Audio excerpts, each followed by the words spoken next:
Just William by Richmal Crompton. William goes to the pictures. It all began with William's aunt, who was in a good temper that morning, and gave him a shilling for posting a letter for her and carrying her parcels from the grocer's. "Buy some sweets or go to the pictures," she said carelessly, as she gave it to him. William walked slowly down the road, gazing thoughtfully at the coin. After deep calculations, based on the fact that a shilling is the equivalent of 2 sixpences, he came to the conclusion that both luxuries could be indulged in. In the matter of sweets, William frankly upheld the superiority of quantity over quality. Moreover, he knew every sweet shop within a 2 miles radius of his home, whose proprietor added an extra sweet after the scale had descended, and he patronized these shops exclusively. With solemn face and eager eye, he always watched the process of weighing, and stingy shops were known and banned by him. He wandered now to his favorite confectioner and stood outside the window for 5 minutes, torn between the rival attractions of gooseberry eyes and marble balls. Both were sold at 4 ounces for 2d. William never purchased more expensive luxuries. At last his frowning brow relaxed and he entered the shop. "Sixpenoth of gooseberry eyes," he said, with a slightly self-conscious air. The extent of his purchases rarely exceeded a penny. "Hello?" said the shopkeeper, in amused surprise. "Got a bit of money this mornin'," explained William carelessly, with the air of a Rothschild. He watched the weighing of the emerald-green dainties with silent intensity, saw with satisfaction the extra one added after the scale had fallen, received the precious paper bag, and, putting 2 sweets into his mouth, walked out of the shop.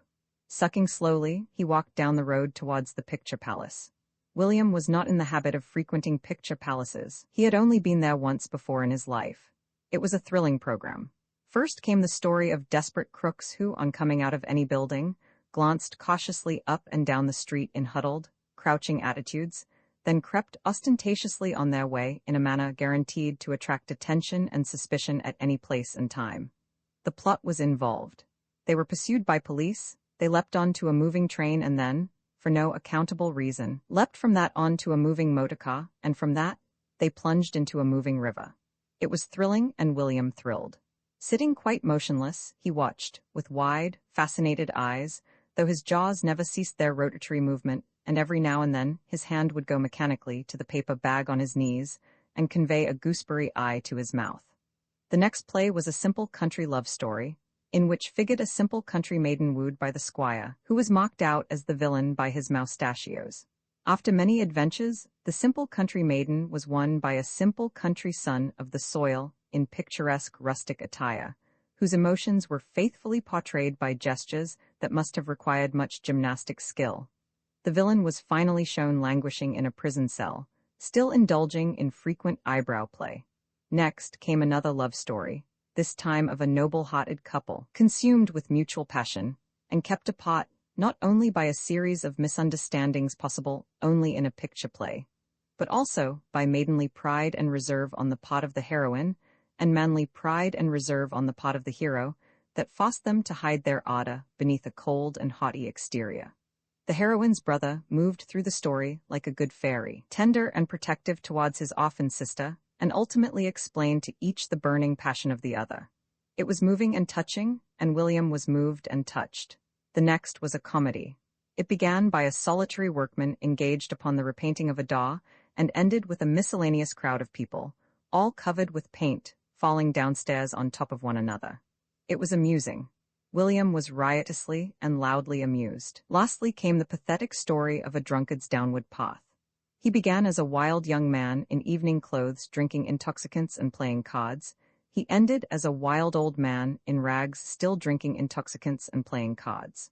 He had a small child with a pious and superior expression, who spent her time weeping over him and exhorting him to a better life, till, in a moment of justifiable exasperation, he threw a beer bottle at her head. He then bedewed her bed in hospital with penitent tears, tore out his hair, flung up his arms towards heaven, beat his waistcoat and clasped her to his breast, so that it was not to be wondered at that, after all that excitement, the child had a relapse and with the words, "Goodbye, Father, do not think of what you have done. I forgive you," passed peacefully away. William drew a deep breath at the end and, still sucking, arose with the throng and passed out. Once outside, he glanced cautiously around and slunk down the road in the direction of his home. Then he doubled suddenly and ran down a back street to put his imaginary pursuers off his track. He took a pencil from his pocket and, leveling it at the empty air, fired twice. 2 of his pursuers fell dead, the rest came on with redoubled vigor. There was no time to be lost. Running for dear life, he dashed down the next street, leaving in his wake an elderly gentleman nursing his toe and cursing volubly. As he neared his gate, William again drew the pencil from his pocket, and still looking back down the road, and firing as he went, he rushed into his own gateway. William's father, who had stayed at home that day because of a bad headache and a touch of liver, picked himself up from the middle of a rhododendron bush and seized William by the back of his neck. "You young ruffian," he rawed. "What do you mean by charging into me like that?" William gently disengaged himself. "I wasn't chargin', father," he said meekly. "I was only just comin' in at the gate same as other folks. I just wasn't looking just the way you were coming, but I can't look all ways at once, cause—" "Be quiet?" rawed William's father. Like the rest of the family, he dreaded William's eloquence. "What's that on your tongue? Put your tongue out." William obeyed. The color of William's tongue would have put to shame spring's freshest tints. "How many times am I to tell you," bellowed William's father, "that I won't have you going about eating filthy poisons all day between meals?" "It's not filthy poison," said William. "It's just a few sweets Aunt Susan gave me cause I kinly went to the post office for her and—" "Be quiet. Have you got any more of the foul things?" "They're not foul things," said William, doggedly. "They're good. Just have one, and try. They're just a few sweets Aunt Susan Kinley gave me and—" "Be quiet? Where are they?" Slowly and reluctantly, William drew forth his bag. His father seized it and flung it far into the bushes. For the next 10 minutes, William conducted a thorough and systematic search among the bushes, and for the rest of the day, consumed gooseberry eyes and garden soil in fairly equal proportions. He wandered round to the back garden and climbed onto the wall. "Hello," said the little girl next door, looking up. Something about the little girl's head and curls reminded William of the simple country maiden. There was a touch of the artistic temperament about William. He promptly felt himself the simple country son of the soil. "Hello, Joan," he said in a deep, husky voice intended to be expressive of intense affection. "Have you missed me while I've been away?" "Didn't know you'd been away," said Joan. "What are you talking so funny for?" "I'm not talkin' funny," said William in the same husky voice. "I can't help talkin' like this. You've got a cold, that's what you've got. That's what Mother said when she saw you splashing about with your rain tub this morning. She said the next thing that we shall hear of William Brown will be he's in bed with a cold." "It's not a cold," said William mysteriously. "It's just the way I feel." "What are you eating?" "Gooseberry eyes, like one." He took the packet from his pocket and handed it down to her. "Go on, take 2-3, he said in reckless generosity. "But they are dirty." "Go on. It's only ordinary dirt, it soon sucks off, they're jolly good." He poured a shower of them lavishly down to her. "I say," he said, reverting to his character of simple country lover. "Did you say you'd missed me? I bet you didn't think of me as much as I did of you. I just bet you didn't." His voice had sunk deeper and deeper till it almost died away. "I say, William, does your throat hurt you awful that you've got to talk like that?" Her blue eyes were anxious and sympathetic. William put one hand to his throat and frowned. "A bit," he confessed lightly. "Oh, William," she clasped her hands. "Does it hurt all the time?" Her solicitude was flattering. "I don't talk much about it anyway, do I?" he said manfully. She started up and stared at him with big blue eyes. "Oh, William, is it your lungs? I've got an aunt that's got lungs and she coughs and coughs." William coughed hastily, "and it hurts her and makes her awful bad. Oh, William, I do hope you've not got lungs." Her tender, anxious little face was upturned to him. "I guess I have got lungs," he said, "but I don't make a fuss about 'em." He coughed again. "What does the doctor say about it?" William considered a minute. "He says it's lungs all right," he said at last. "He says I gotta be jolly careful." "William, would you like my new paint box?" "I don't think so, not now, thanks. I've got 3 balls and one's quite new. Wouldn't you like it, William?" "No, thanks. You see, it's no use my collectin' a lot of things, you never know, with lungs." "Oh, William." Her distress was pathetic. "Of course," he said hastily. "If I'm careful, it'll be all right. Don't you worry about me." Joan. "From the house. That's Mother. Goodbye, William dear. If Father brings me home any chocolate, I'll bring it in to you. I will, honest. Thanks for the gooseberry eyes. Goodbye." "Goodbye, and don't worry about me," he added bravely. He put another gooseberry eye into his mouth and wandered round aimlessly to the front of the house. His grown-up sister, Ethel, was at the front door, shaking hands with a young man. "I'll do all I can for you," she was saying earnestly. Their hands were clasped. "I know you will," he said equally earnestly. Both look and hand clasp were long. The young man walked away. Ethel stood at the door, gazing after him with a faraway look in her eyes. William was interested. "That was Jack Morgan, wasn't it?" he said. "Yes," said Ethel absently and went into the house. The look, the long hand clasp, the words lingered in William's memory. They must be jolly fond of each other, like people are when they're engaged, but he knew they weren't engaged. Perhaps they were too proud to let each other know how fond they were of each other, like the man and girl at the pictures. Ethel wanted a brother like the one in the pictures to let the man know she was fond of him. Then a light came suddenly into William's mind, and he stood, deep in thought. Inside the drawing room, Ethel was talking to her mother. "He's going to propose to her next Sunday. He told me about it because I'm her best friend, and he wanted to ask me if I thought he'd any chance. I said I thought he had, and I said I'd try and prepare her a little and put in a good word for him if I could. Isn't it thrilling?" "Yes, dear. By the way, did you see William anywhere? I do hope he's not in mischief." "He was in the front garden a minute ago." She went to the window. "He's not there now, though." William had just arrived at Mr. Morgan's house. The maid showed him into Mr. Morgan's sitting room. "Mr. Brown," she announced. The young man rose to receive his guest with politeness not unmixed with bewilderment. His acquaintance with William was of the slightest.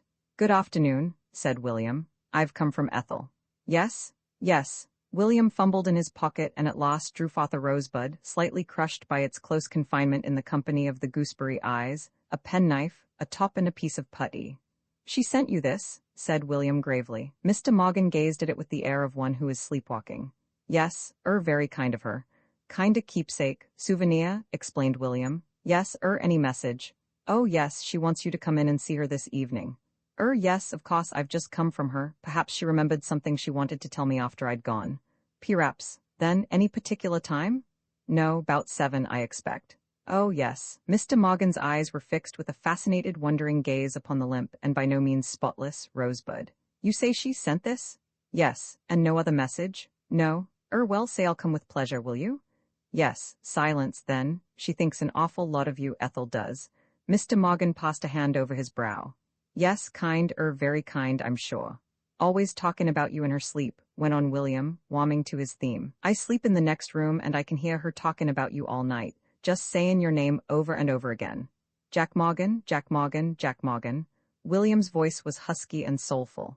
"Just like that, over and over again. Jack Morgan, Jack Morgan, Jack Morgan." Mr. Morgan was speechless. He sat gazing with horror-stricken face at his young visitor. "Are you sure?" he said at last. "It might be someone else's name."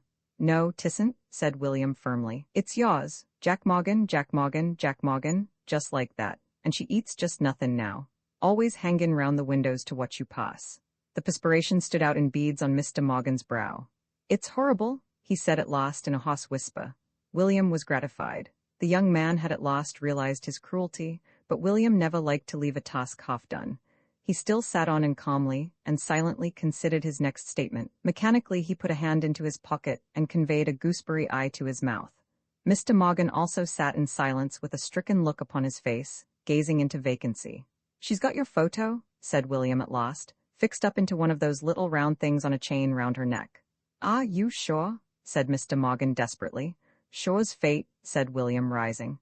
"Well, I'd better be goin'. She particular wants to see you alone tonight. Goodbye." But Mr. Morgan did not answer. He sat huddled up in his chair, staring in front of him long after William had gone jauntily on his way. Then he moistened his dry lips. "Good Lord," he groaned. William was thinking of the pictures as he went home. That painter one was jolly good. When they all got all over paint, and when they all fell downstairs, William suddenly guffawed out loud at the memory. But what had the painted chap been doing at the very beginning before he began to paint? He'd been getting off the old paint with a sort of torch thing and a knife. Then he began putting the new paint on. Just sort of melting the old paint and then scraping it off.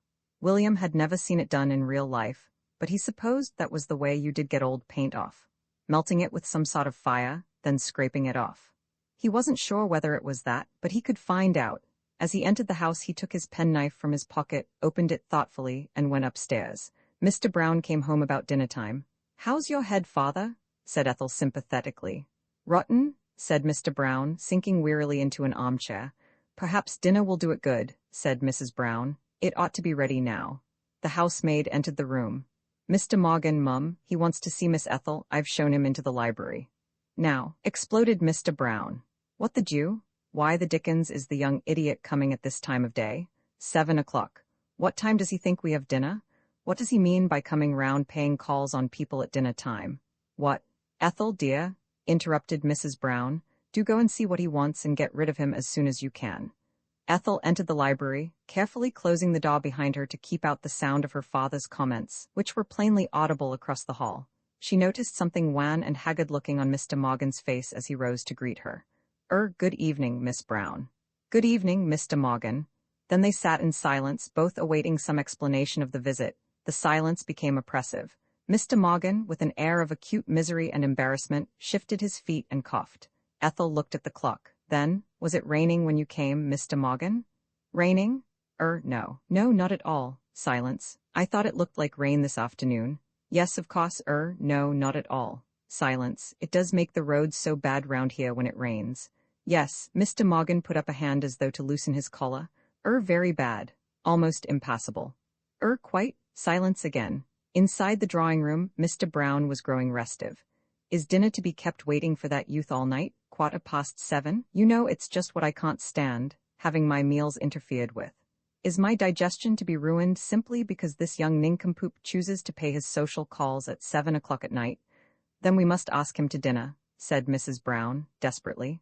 "We really must." "We must not," said Mr. Brown. "Can't I stay away from the office for one day with a headache, without having to entertain all the young jackasses for miles around?" The telephone bell rang. He raised his hands above his head. "Oh, I'll go, dear," said Mrs. Brown hastily. She returned with a worried frown on her brow. "It's Mrs. Clive," she said. "She says Joan has been very sick because of some horrible sweets William gave her, and she said she was so sorry to hear about William and hoped he'd be better soon. I couldn't quite make it out, but it seems that William has been telling them that he had to go and see a doctor about his lungs, and the doctor said they were very weak and he'd have to be careful." Mr. Brown sat up and looked at her. "But why on earth?" he said slowly. "I don't know, dear," said Mrs. Brown helplessly. "I don't know anything about it. He's mad," said Mr. Brown with conviction. "Mad, it's the only explanation." Then came the opening and shutting of the front door, and Ethel entered. She was very flushed. "He's gone," she said. "Mother, it's simply horrible. He didn't tell me much, but it seems that William actually went to his house and told him that I wanted to see him alone at 7 o'clock this evening. I've hardly spoken to William today. He couldn't have misunderstood anything I said, and he actually took a flower with him, a dreadful-looking rosebud, and said I'd sent it. I simply didn't know where to look or what to say. It was horrible." Mrs. Brown sat gazing weakly at her daughter. Mr. Brown rose with the air of a man goaded beyond endurance. "Where is William?" he said shortly. "I don't know, but I thought I heard him go upstairs some time ago." William was upstairs. For the last 20 minutes he had been happily and quietly engaged upon his bedroom door with a lighted taper in one hand and penknife in the other. There was no doubt about it. By successful experiment he had proved that that was the way you got old paint off. When Mr. Brown came upstairs, he had entirely stripped one panel of its paint. An hour later William sat in the back garden on an upturned box sucking, with a certain dogged defiance, the last and dirtiest of the gooseberry eyes. Sadly he reviewed the day. It had not been a success. His generosity to the little girl next door had been misconstrued into an attempt upon her life. His efforts to help on his only sister's love affair had been painfully misunderstood, lastly because, among other things, he had discovered a perfectly scientific method of removing old paint. He had been brutally assaulted by a violent and unreasonable parent. Suddenly, William began to wonder if his father drank. He saw himself, through a mist of pathos, as a drunkard's child. He tried to imagine his father weeping over him in hospital and begging his forgiveness. It was a wonder he wasn't there now, anyway. His shoulders drooped, his whole attitude became expressive of extreme dejection. Inside the house, his father, reclining at length in an armchair, discoursed to his wife on the subject of his son. One hand was pressed to his aching brow, and the other gesticulating freely. "He's insane," he said, "stark, raving insane. You ought to take him to a doctor and get his brain examined. Look at him today. He begins by knocking me into the middle of the rhododendron bushes, under no provocation, mind you. I hadn't spoken to him. Then he tries to poison that nice little thing next door with some vile stuff I thought I'd thrown away. Then he goes about telling people he's consumptive. He looks it, doesn't he? Then he takes extraordinary messages and love tokens from Ethel to strange young men, and brings them here just when we're going to begin dinner, and then goes round burning and hacking at the doors. Where's the sense in it, in any of it? They're the acts of a lunatic. You ought to have his brain examined. Mrs. Brown cut off her darning wool and laid aside the sock she had just finished darning. It certainly sounds very silly, dear, she said mildly, but there might be some explanation of it all, if only we knew. Boys are such funny things. She looked at the clock and went over to the window. William, she called. It's your bedtime, dear. William rose sadly and came slowly into the house. Good night, mother, he said. Then he turned a mournful and reproachful eye upon his father. Good night, father, he said. Don't think about what you've done, he stopped and decided, hastily but wisely, to retire with all possible speed. William's New Year's Day, William went whistling down the street, his hands in his pockets. William's whistle was more penetrating than melodious. Sensitive people fled shuddering at the sound. The proprietor of the sweet shop, however, was not sensitive. He nodded affably as William passed. William was a regular customer of his, as regular, that is, as a wholly inadequate allowance would permit. Encouraged, William paused at the doorway and ceased to whistle. "'Ullo, Mr. Moss?" he said. "'Ullo, William," said Mr. Moss. "Anything cheap today?" went on William hopefully. Mr. Moss shook his head. "2 pence an ounce cheapest," he said. William sighed. "That's awful dear," he said. "What isn't dear? Tell me that." "What isn't dear?" said Mr. Moss lugubriously. "Well, gimme 2 ounces, I'll pay you tomorrow," said William casually. Mr. Moss shook his head. "Go on," said William. "I get my money tomorrow, you know I get my money tomorrow." "Cash, young sir," said Mr. Moss heavily. "My terms is cash, however," he relented. "I'll give you a few over when the scales is down tomorrow for a New Year's gift." "Honest Injun?" "Honest Injun." "Well, gimme them now then," said William. Mr. Moss hesitated. "They wouldn't be no New Year's gift then, would they?" he said. William considered. "I'll eat 'em today, but I'll think about 'em tomorrow," he promised. "That'll make 'em a New Year's gift." Mr. Moss took out a handful of assorted fruit drops and passed them to William. William received them gratefully. "And what good resolution are you going to take tomorrow?" went on Mr. Moss. William crunched in silence for a minute then. "Good resolution?" he questioned. "I ain't got none." "You've got to have a good resolution for New Year's Day," said Mr. Moss firmly. "Same as giving up sugar and tea in Lent and wearing blue on Oxford and Cambridge Boat Race Day," said William with interest. "Yes, same as that. Well, you've got to think of some fault you'd like to cure and start tomorrow." William pondered. "Can't think of anything," he said at last. "You think of something for me."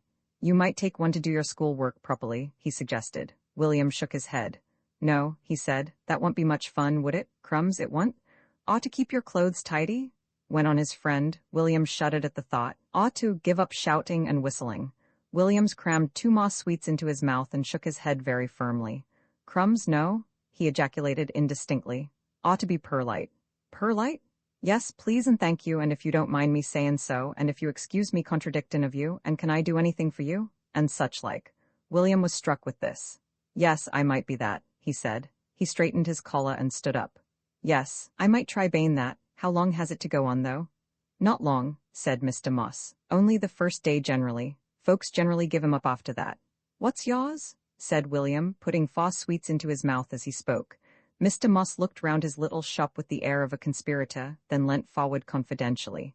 "I'm going to ask again," he said. "Who?" said William, mystified.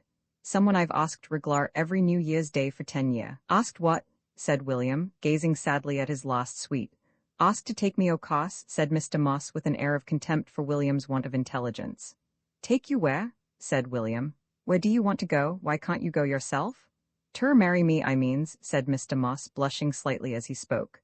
"Well," said William with a judicial air, "I wouldn't have asked the same one for 10 years. I'd have tried someone else. I'd have gone on asking other people, if I wanted to get married. You'd be sure to find someone that wouldn't mind you. With a sweet shop, too. She must be a softie. Does she know you've got a sweet shop?" Mr. Moss merely sighed and popped a bull's eye into his mouth with an air of abstracted melancholy. The next morning, William leapt out of bed with an expression of stern resolve. "I'm going to be polite," he remarked to his bedroom furniture. "I'm going to be polite all day." He met his father on the stairs as he went down to breakfast. "Good mornin', father," he said, with what he fondly imagined to be a courtly manner. "Can I do anything for you today?" His father looked down at him suspiciously. "What do you want now?" he demanded. William was hurt. "I'm only bane polite. It's, you know, one of those things you take on New Year's Day. Well, I've took one to be polite." His father apologized. "I'm sorry," he said. "You see, I'm not used to it. It startled me." At breakfast, William's politeness shone forth in all its glory. Can I pass you anything, Robert? He said sweetly. His elder brother coldly ignored him. Going to rain again, he said to the world in general. If you'll 'scuse me contradicting of you, Robert, said William. I heard the milkman sayin' it was going to be fine, if you'll 'scuse me contradictin' you. Look here, said Robert angrily. Less of your cheek. Seems to me no one in this house understands what Bane Peelite is, said William bitterly.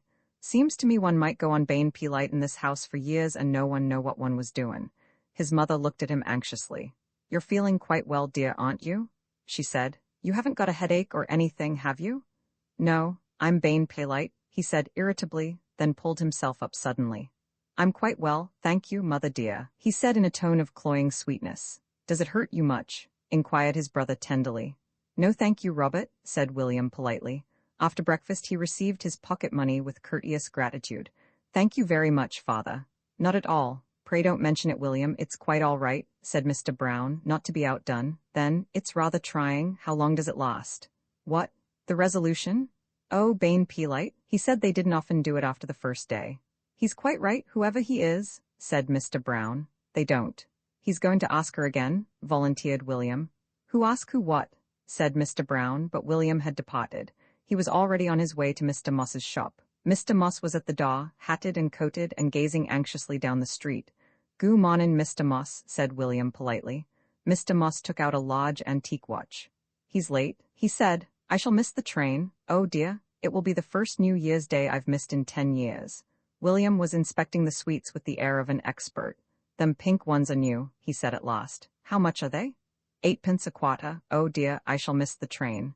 They're very small ones, said William disparagingly. You'd think they'd be less than that, small ones like that. Will you do something for me and I'll give you a quarter of those sweets? William gasped. The offer was almost too munificent to be true. I'll do anything for that, he said simply. Well, just stay in the shop till my nephew Bill comes. 'E'll be 'ere in 2 shakes and I'll miss my train if I don't go now. 'E's going to keep the shop for me till I'm back and 'e'll be 'ere any minute now. Just tell him I 'ad to run for to catch my train, and if anyone comes into the shop before 'e comes, just tell 'em to wait or to come back later. You can weigh yourself a quarter o' those sweets. Mr. Moss was certainly in a holiday mood. William pinched himself just to make sure that he was still alive and had not been translated suddenly to the realms of the blessed. Mr. Moss, with a last anxious glance at his watch, hurried off in the direction of the station. William was left alone. He spent a few moments indulging in roseate daydreams. The ideal of his childhood, perhaps of everyone's childhood, was realized. He had a sweet shop. He walked round the shop with a conscious swagger, pausing to pop into his mouth a butterball, composed, as the label stated, of pure farm cream and best butter. It was all his, all those rows and rows of gleaming bottles of sweets of every size and color, those boxes and boxes of attractively arranged chocolates. Deliberately, he imagined himself as their owner. By the time he had walked round the shop 3 times, he believed that he was the owner. At this point, a small boy appeared in the doorway. William scowled at him. Well, he said ungraciously, what do you want? Then, suddenly remembering his resolution, please, what do you want? Where's uncle? Said the small boy with equal ungraciousness. Cause our bills ill and can't come. William waved him off. That's all right, he said. You tell him that's all right, that's quite all right, see? Now you go off. The small boy stood as though rooted to the spot. William pressed into one of his hands a stick of licorice and into the other a packet of chocolate. Now, you go away. I don't want you here. See, you go away, you little ossified cow. William's invective was often wholly original. The small boy made off, still staring and clutching his spoils.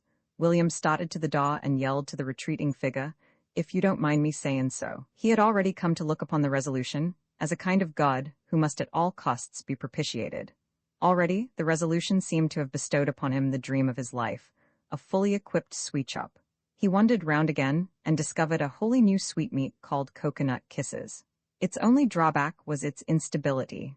It melted away in the mouth at once. So much so that almost before William was aware of it, he was confronted by the empty box. He returned to the more solid charms of the pineapple crisp. He was interrupted by the entrance of a thin lady of uncertain age. Good morning, she said icily. Where's Mr. Moss? William answered as well as the presence of 5 sweets in his mouth would allow him. I can't hear a word you say, she said, more frigidly than ever. William removed 2 of his 5 sweets and placed them temporarily on the scale. Gone, he said laconically, then murmured vaguely, Thank you, as the thought of the resolution loomed up in his mind. Who's in charge? Me, said William ungrammatically. She looked at him with distinct disapproval. Well, I'll have one of those bars of chocolates. William, looking round the shop, realized suddenly that his own depredations had been on no small scale, but there was a chance of making good any loss that Mr. Moss might otherwise have sustained. He looked down at the twopenny bars. Shillin' each, he said firmly. She gasped. They were only 2p yesterday. They're gone up since, said William brazenly, adding a vague, if you'll kindly 'scuse me sayin' so. Gone up? She repeated indignantly. Have you heard from the makers they're gone up? Yes, said William politely. When did you hear? This mornin', if you don't mind me saying so. William's manner of fulsome politeness seemed to madden her. Did you hear by post? Yes, by post this mornin'. She glared at him with vindictive triumph. I happen to live opposite, you wicked, lying boy, and I know that the postman did not call here this morning. William met her eye calmly. No, they came round to see me in the night, the makers did. You can't have heard them, he added hastily. It was when you was asleep, if you'll 'scuse me contradictin' of you. It is a great gift to be able to lie so as to convince other people. It is a still greater gift to be able to lie so as to convince oneself. William was possessed of the latter gift. I shall certainly not pay more than 2p, said his customer severely, taking a bar of chocolate and laying down 2p on the counter. And I shall report this shop to the profiteering committee. It's scandalous, and a pack of wicked lies. William scowled at her. They're a shillin', he said. I don't want your nasty old tuppences, I said they was a shillin'. He followed her to the door. She was crossing the street to her house. You old thief, he yelled after her, though, true to his resolution. He added softly with dogged determination, if you don't mind me sayin' so. I'll set the police on you, his late customer shouted angrily back across the street. You wicked, blasphemous boy. William put out his tongue at her, then returned to the shop and closed the door. Here he discovered that the door, when opened, rang a bell, and after filling his mouth with licorice all sorts, he spent the next 5 minutes vigorously opening and shutting the door till something went wrong with the mechanism of the bell. At this, he fortified himself with a coss of nutty footballs, and, standing on a chair, began ruthlessly to dismember the bell. He was disturbed by the entry of another customer. Swallowing a nutty football whole, he hastened to his post behind the counter. The newcomer was a little girl of about 9, a very dainty little girl, dressed in a white fur coat and cap and long white gaiters. Her hair fell in golden curls over her white fur shoulders. Her eyes were blue.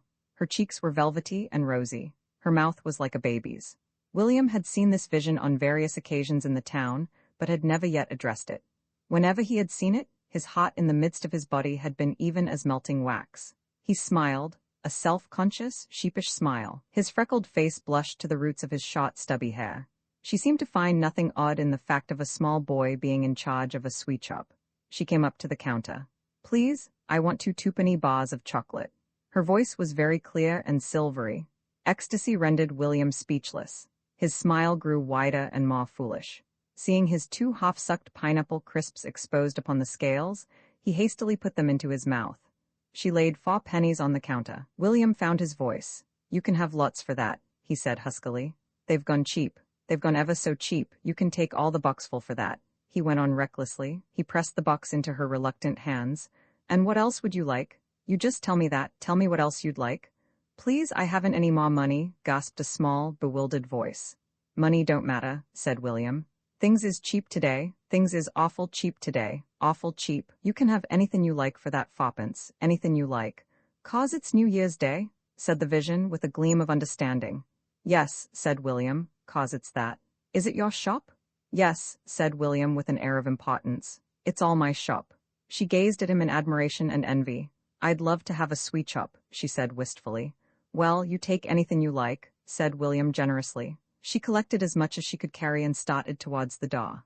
Thank you ever so, she said gratefully. William stood leaning against the door in the easy attitude of the good-natured, all-providing male. It's all right, he said with an indulgent smile. Quite all right, quite all right. Then, with an inspiration born of memories of his father earlier in the day, not at all, don't mention it, not at all, quite all right. He stopped, simply for lack of further expressions, and bowed with would-be gracefulness as she went through the doorway. As she passed the window, she was rewarded by a spreading, effusive smile in a flushed face. She stopped and kissed her hand. William blinked with pure emotion. He continued his smile long after its recipient had disappeared. Then, absent-mindedly, he crammed his mouth with a handful of mixed dewdrops and sat down behind the counter. As he crunched mixed dewdrops, he indulged in a daydream in which he rescued the little girl in the white fur coat from robbers and pirates and a burning house. He was just leaping nimbly from the roof of the burning house, holding the little girl in the white fur coat in his arms, when he caught sight of two of his friends flattening their noses at the window. He rose from his seat and went to the door. "Ullo, Ginger?" "Ullo, Henry," he said with an unsuccessful effort to appear void of self-consciousness. They gazed at him in wonder. "I've got a shop," he went on casually. "Come on in and look at it." They peeped round the doorway cautiously, and reassured by the sight of William obviously in sole possession, they entered, open-mouthed. They gazed at the boxes and bottles of sweets. Aladdin's cave was nothing to this. "How'd you get it, William?" gasped Ginger. "Someone gave it me," said William. "I took one of them things to be polite and someone gave it me." "Go on," he said kindly. "Just help yourselves, not at all. Just help yourselves and don't mention it." They needed no second bidding. With the unerring instinct of childhood, not unsupported by experience, that at any minute their Eden might be invaded by the avenging angel in the shape of a grown-up, they made full use of their time. They went from box to box, putting handfuls of sweets and chocolates into their mouths. They said nothing, simply because speech was, under the circumstances, a physical impossibility. Showing a foresight for the future, worthy of the noble aunt itself, so often held up as a model to childhood, they filled pockets in the intervals of cramming their mouths. A close observer might have noticed that William now ate little. William himself had been conscious for some time of a curious and inexplicable feeling of coldness towards the tempting dainties around him. He was, however, loth to give in to the weakness, and every now and then he nonchalantly put into his mouth a toasted square or a fruity bit. It happened that a loutish boy of about 14 was passing the shop. At the sight of 3 small boys rapidly consuming the contents, he became interested. "What you doin' of?" he said indignantly, standing in the doorway. "You get out of my shop," said William valiantly. "Your shop?" said the boy. "You bloomin' well pinchin' things out o' someone else's shop, I can see. Gimme some of them." "You get out," said William. "Get out yourself," said the other. "If I'd not took one to be polite," said William threateningly, "I'd knock you down." "You would ya?" said the other, beginning to roll up his sleeves. "Yes, and I would too. You get out." Seizing the nearest bottle, which happened to contain acid drops, he began to fire them at his opponent's head. One hit him in the eye. He retired into the street. William, now afire for battle, followed him, still hurling acid drops with all his might. A crowd of boys collected together. Some gathered acid drops from the gutter, others joined the scrimmage. William, Henry, and Ginger carried on a noble fight against heavy odds. It was only the sight of the proprietor of the shop coming briskly down the sidewalk that put an end to the battle. The street boys made off, with what spoils they could gather, in one direction and Ginger and Henry in another. William, clasping an empty acid drop bottle to his bosom, was left to face Mr. Moss. Mr. Moss entered and looked round with an air of bewilderment. "Where's Bill?" he said. "He's ill," said William. "He couldn't come. I've been keepin' shop for you. I've done the best I could." He looked round the rifled shop and hastened to propitiate the owner as far as possible. "I've got some money for you," he added soothingly, pointing to the 4 pennies that represented his morning's takings. "It's not much," he went on with some truth, looking again at the rows of emptied boxes and half-emptied bottles and the debris that is always and everywhere the inevitable result of a battle. But Mr. Moss hardly seemed to notice it. "Thanks, William," he said almost humbly. "William, she's took me, she's goin' ter marry me. Isn't it grand, after all these years?" "I'm afraid there's a bit of a mess," said William, returning to the more important matter. Mr. Moss waved aside his apologies. "It doesn't matter, William," he said. "Nothing matters today, she's took me at last. I'm going to shut shop this afternoon and go over to her again. Thanks for staying, William." "Not at all. Don't mention it," said William nobly. Then, "I think I've had enough of that Bane P-light. Will one mornin' do for this year, do you think?" Yes. Well, I'll shut up. Don't you stay, William. You'll want to be getting home for lunch." Lunch? Quite definitely William decided that he did not want any lunch. The very thought of lunch brought with it a feeling of active physical discomfort which was much more than mere absence of hunger. He decided to go home as quickly as possible, though not to lunch. "Goodbye," he said. "Goodbye," said Mr. Moss. "I'm afraid you'll find some things gone," said William faintly. "Some boys was in." "That's all right, William," said Mr. Moss, roused again from his rosy dreams. "That's quite all right. But it was not quite all right with William. Rita, if you had been left at the age of 11 in sole charge of a sweet shop for a whole morning, would it have been all right with you? I trow not, but we will not follow William through the humiliating hours of the afternoon. We will leave him as pale and unsteady, but as yet master of the situation. He wends his homeward way. Roman 11 the best laid plans she's a real Botticelli, said the young man dreamily, as he watched the figure of William's sister, Ethel, disappearing into the distance. William glared at him. Bottled cherry yourself, he said indignantly. She can't help having red hair, can she? No man you can help havin'?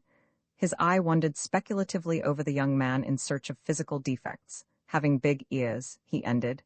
The young man did not resent the insult. He did not even hear it. His eyes were still fixed upon the slim figure in the distance.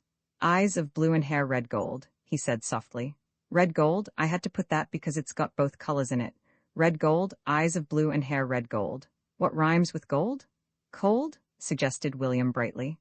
That's jolly good, too, 'cause she has got a cold. She was sneezing all last night. No, it should be something about her heart being cold. Eyes of blue and hair red gold. Heart of ice, so stony cold. That's jolly good, said William with admiration. It's just like what you read in real books, poetry books. The young man, James French by name, had met Ethel at an evening party and had succumbed to her charm. Lacking courage to pursue the acquaintance, he had cultivated the friendship of her small brother, under a quite erroneous impression that this would win him her good graces. What would you like most in the world? He said suddenly, leaning forward from his seat on the top of the gate. Suppose someone let you choose. White rats, said William without a moment's hesitation. The young man was plunged in deep thought. I'm thinking away, he said at last. I've nearly got it. Just walk home with me, will you? I'll give you something when we get there, he bribed with pathetic pleading, noting William's reluctant face. I want to tell you my idea. They walked down the lane together. The young man talked volubly and earnestly. William's mouth opened wide with amazement and disapproving horror. The words white rats were repeated frequently. Finally, William nodded his head as though acquiescing. I suppose you're balmy on her, he said resignedly at the end. Like what folks are in books, I want 'em with long tails, mind. William was not unacquainted with the tender passion. He had been to the pictures. He had read books. He had seen his elder brother Robert pass several times through every stage of the consuming fever. He had himself decided in moments of deep emotion to marry the little girl next door as soon as he should reach manhood's estate. He was willing to further his new friend's suit by every legitimate means, but he was rather aghast at the means suggested. Still, white rats were white rats. The next morning William assumed his expression of shining virtue, the expression he reserved for special occasions. You goin' shoppin' this mornin'? He inquired politely of Ethel. You know I am, said Ethel shortly. Shall I come with you to carry parcels and things? Said William unctuously. Ethel looked at him with sudden suspicion. What do you want? She said. I'm not going to buy you anything. William looked pained. I don't want anything, he said. I just want to help you, that's all. I just want to carry your parcels for you. I just don't want you to get tired, that's all. All right. Ethel was still suspicious. You can come and you can carry parcels, but you won't get a penny out of me. They walked down together to the shops, and William meekly allowed himself to be laden with many parcels. Ethel's grim suspicion passed into bewilderment as he passed toy shop after toy shop without a glance. In imagination, he was already teaching complicated tricks to a pair of white rats. It's awfully decent of you, William, said Ethel, at last, almost persuaded that she had misjudged William for the greater part of his life. Do you feel all right? I mean, you don't feel ill or anything, do you? No, he said absently, then corrected himself hastily. At least, not just now. I feel all right just now. I feel as if I might not feel all right soon, but I don't know. Ethel looked anxious. Let's get home quickly. What have you been eating? Nothing, said William indignantly. It's not that sort of not well, it's quite different. What sort is it? It's nuffin', not just now. I'm all right just now. They walked in silence till they had left the road behind and had turned off to the long country road that led to William's house.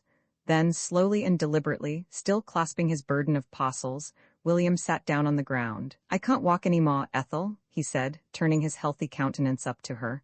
I'm took ill sudden. She looked down at him impatiently. Don't be absurd, William, she said. Get up.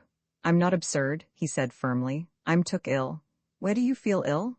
All over, he said guardedly. Does your ankle hurt? Yes, and my knees and all up me. I just can't walk. I'm took too ill to walk. She looked round anxiously. Oh, what are we going to do? It's a quarter of a mile home. At that moment there appeared the figure of a tall young man. He drew nearer and raised his hat. Anything wrong, Miss Brown? He said, blushing deeply. Just look at William, said Ethel, pointing dramatically at the small figure seated comfortably in the dust of the road. He says he can't walk, and goodness knows what we're going to do. The young man bent over William, but avoided meeting his eyes. You feeling ill, my little man? He said cheerfully. Huh, snotted William. That's a nice thing for you to ask when you know you told me. The young man coughed long and loud. All right, he said hastily. Well, let's see what we can do. Could you get on my back and then I can carry you home? Give me your parcels, that's right. No, Miss Brown, I insist on carrying the parcels. I couldn't dream of allowing you. Well, if you're sure you'd rather, leave me the big ones anyway. Now, William, are we ready? William clung on behind, nothing loth, and they set off rather slowly down the road. Ethel was overcome with gratitude. It is kind of you, Mr. French. I don't know what we should have done without you. I do hope he's not fearfully heavy, and I do hope he's not beginning anything infectious. Do let me take the other parcels. Won't you, really? Mother will be grateful to you. It's such a strange thing, isn't it? I've never heard of such a thing before. I've always thought William was so strong. I hope it's not consumption or anything like that. How does consumption begin? Mr. French had had no conception of the average weight of a sturdy small boy of 11. He stumbled along unsteadily. Oh no, he panted. Don't mention it, don't mention it. It's a pleasure, really it is. No, indeed you mustn't take the parcels. You have quite enough already. Quite enough. No, he isn't a bit heavy. Not a bit. I'm so glad I happened to come by at a moment that I could do you a service. So glad. He paused to mop his brow. He was breathing very heavily. There was a violent and quite unreasonable hatred of William at his heart. Don't you think you could walk now? Just a bit, William? He said, with a touch of exasperation in his panting voice. I'll help you walk. All right, William acceded readily. I don't mind, I'll lean on you hard, shall I? Do you feel well enough? Said Ethel anxiously. Oh yes, I can walk now if he wants. I mean if he doesn't mind me holding on to his arm. I feel as if I was going to be quite all right soon. I'm nearly all right now. The three of them walked slowly up the drive to the Browns' house, William leaning heavily on the young man's arm. Mrs. Brown saw them from the window and ran to the door. Oh dear, she said. You've run over him on your motorcycle? I knew you'd run over somebody soon. I said when I saw you passing on it yesterday. Ethel interrupted indignantly. Why, Mother, Mr. French has been so kind, I can't think what I'd have done without him. William was taken ill and couldn't walk, and Mr. French has carried him all the way from the other end of the road, on his back. Oh, I'm so sorry. How very kind of you, Mr. French. Do come in and stay to lunch. William, go upstairs to bed at once and I'll ring up Dr. Ware. No, said William firmly. Don't bother poor Dr. Ware, I'm all right now. Honest I am, he'd be mad to come and find me all right. Of course you must see a doctor. No, I mustn't, you don't understand, it wasn't that kind of not wellness. A doctor couldn't have done me no good. I just came over queer, he ended, remembering a phrase he had heard used recently by the charwoman. What do you think, Mr. French? Said Mrs. Brown anxiously. Both Mrs. Brown and Ethel turned to him as to an oracle. He looked from one to the other, and a deep flush of guilt overspread his countenance. Oh, well, he said nervously. He looks all right, doesn't he? I wouldn't bother, just don't worry him with questions. Just let him go about as usual. I think it's best to let him forget it, he ended weakly. Of course he's growing very fast. Yes, I expect it was just a sort of growing weakness, said Mr. French brightly. But Mr. French was splendid? Said Ethel enthusiastically. Simply splendid. William, I don't think you realize how kind it was of Mr. French. I think you ought to thank him. William fixed his benefactor with a cold eye. Thank you very much indeed for carrying me, he said. Then, as his mother turned to Ethel with a remark about the lunch, he added, "Two, remember, and with long tails." Mr. French stayed for lunch and spent the afternoon golfing with Ethel up at the links. William was wrapped up in rugs and laid upon the library sofa after lunch, and left to sleep off his mysterious complaint in quietness with the blinds down. Mrs. Brown, entering on tiptoe to see how her son was faring, found him gone. "Oh, he's gone," she said anxiously to her husband. "I left him so comfortable on the sofa, and told him to try to sleep. Sleep is so important when you're ill. And now he's gone, he'll probably stay away till bedtime." "All right," said her husband sardonically. "Be thankful for small mercies." Ethel and her esquire returned to tea, and yielding to the entreaties of the family, who looked upon him as William's savior, he stayed to dinner. He He spent the evening playing inadequate accompaniments to Ethel's songs and ejaculating at intervals rapturous expressions of delight. It was evident that Ethel was flattered by his obvious admiration.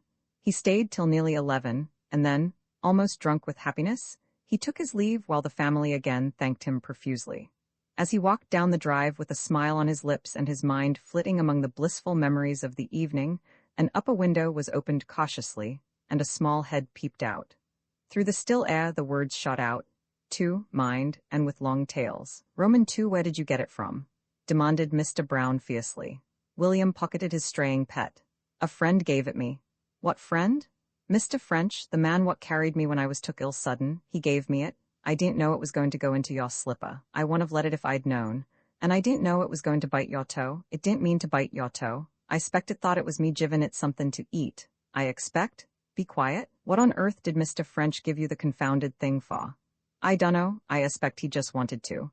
He seems to have taken quite a fancy to William," said Mrs. Brown. Ethel blushed faintly. "He seems to have taken a spite against me," said Mr. Brown bitterly. "How many of the wretched pests have you got?" "They're rats," corrected William. "White uns, I've only got 2. "Good heavens, he's got 2. Where's the other?" "In the shed." "Well, keep it there, do you hear? And this savage brute as well. Good Lord. My toes nearly eaten off. They ought to wear muzzles, they've got rabies. Where's Jumble? He in the shed too?" "Hopefully. No, he don't like him. But I'm trying to teach him to like him. I let him loose and let him look at him with me holding on to him." "Yes, go on doing that," said Mr. Brown encouragingly. "Accidents sometimes happen." That night, William obeyed the letter of the law by keeping the rats in a box on his bedroom windowsill. The household was roused in the early hours of the morning by piercing screams from Ethel's room. The more adventurous of the pair, named Rufus, had escaped from the box and descended to Ethel's room by way of the creeper. Ethel awoke suddenly to find it seated on her pillow, softly pawing her hair. The household, in their various sleeping attire, flocked to her room at the screams. Ethel was hysterical. They fed her on hot tea and biscuits to steady her nerves. "It was horrible," she said. "It was pulling at my hair. It just sat there with its pink nose and long tail. It was perfectly horrible." "Where is the wretched animal?" said Mr. Brown, looking round with murder in his eyes. "I've got it, father," piped up William's small voice at the back of the crowd. Ethel didn't understand. It was playin' with her. It didn't mean to frighten her. I told you not to keep them in the house." Mr. Brown in large pajamas looked fiercely down at William in small pajamas with the cause of all the tumult clasped lovingly to his breast. Ethel, in bed, continued to gasp weakly in the intervals of drinking tea. "They weren't in the house," said William firmly. "They were outside the window, right outside the window, right on the sill. You can't call outside the window in the house, can you? I put it outside the house. I can't help it comin' inside the house when I'm asleep, can I?" Mr. Brown eyed his son solemnly. "The next time I catch either of those animals inside this house, William," he said slowly, "I'll wring its neck." When Mr. French called the next afternoon, he felt that his popularity had declined. "I can't think why you gave William such dreadful things," Ethel said weakly, lying on the sofa. "I feel quite upset. I've got such a headache and my nerves are a wreck absolutely."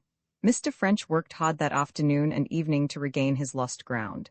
He sat by the sofa and talked in low tones. He read aloud to her. He was sympathetic, penitent, humble, and devoted.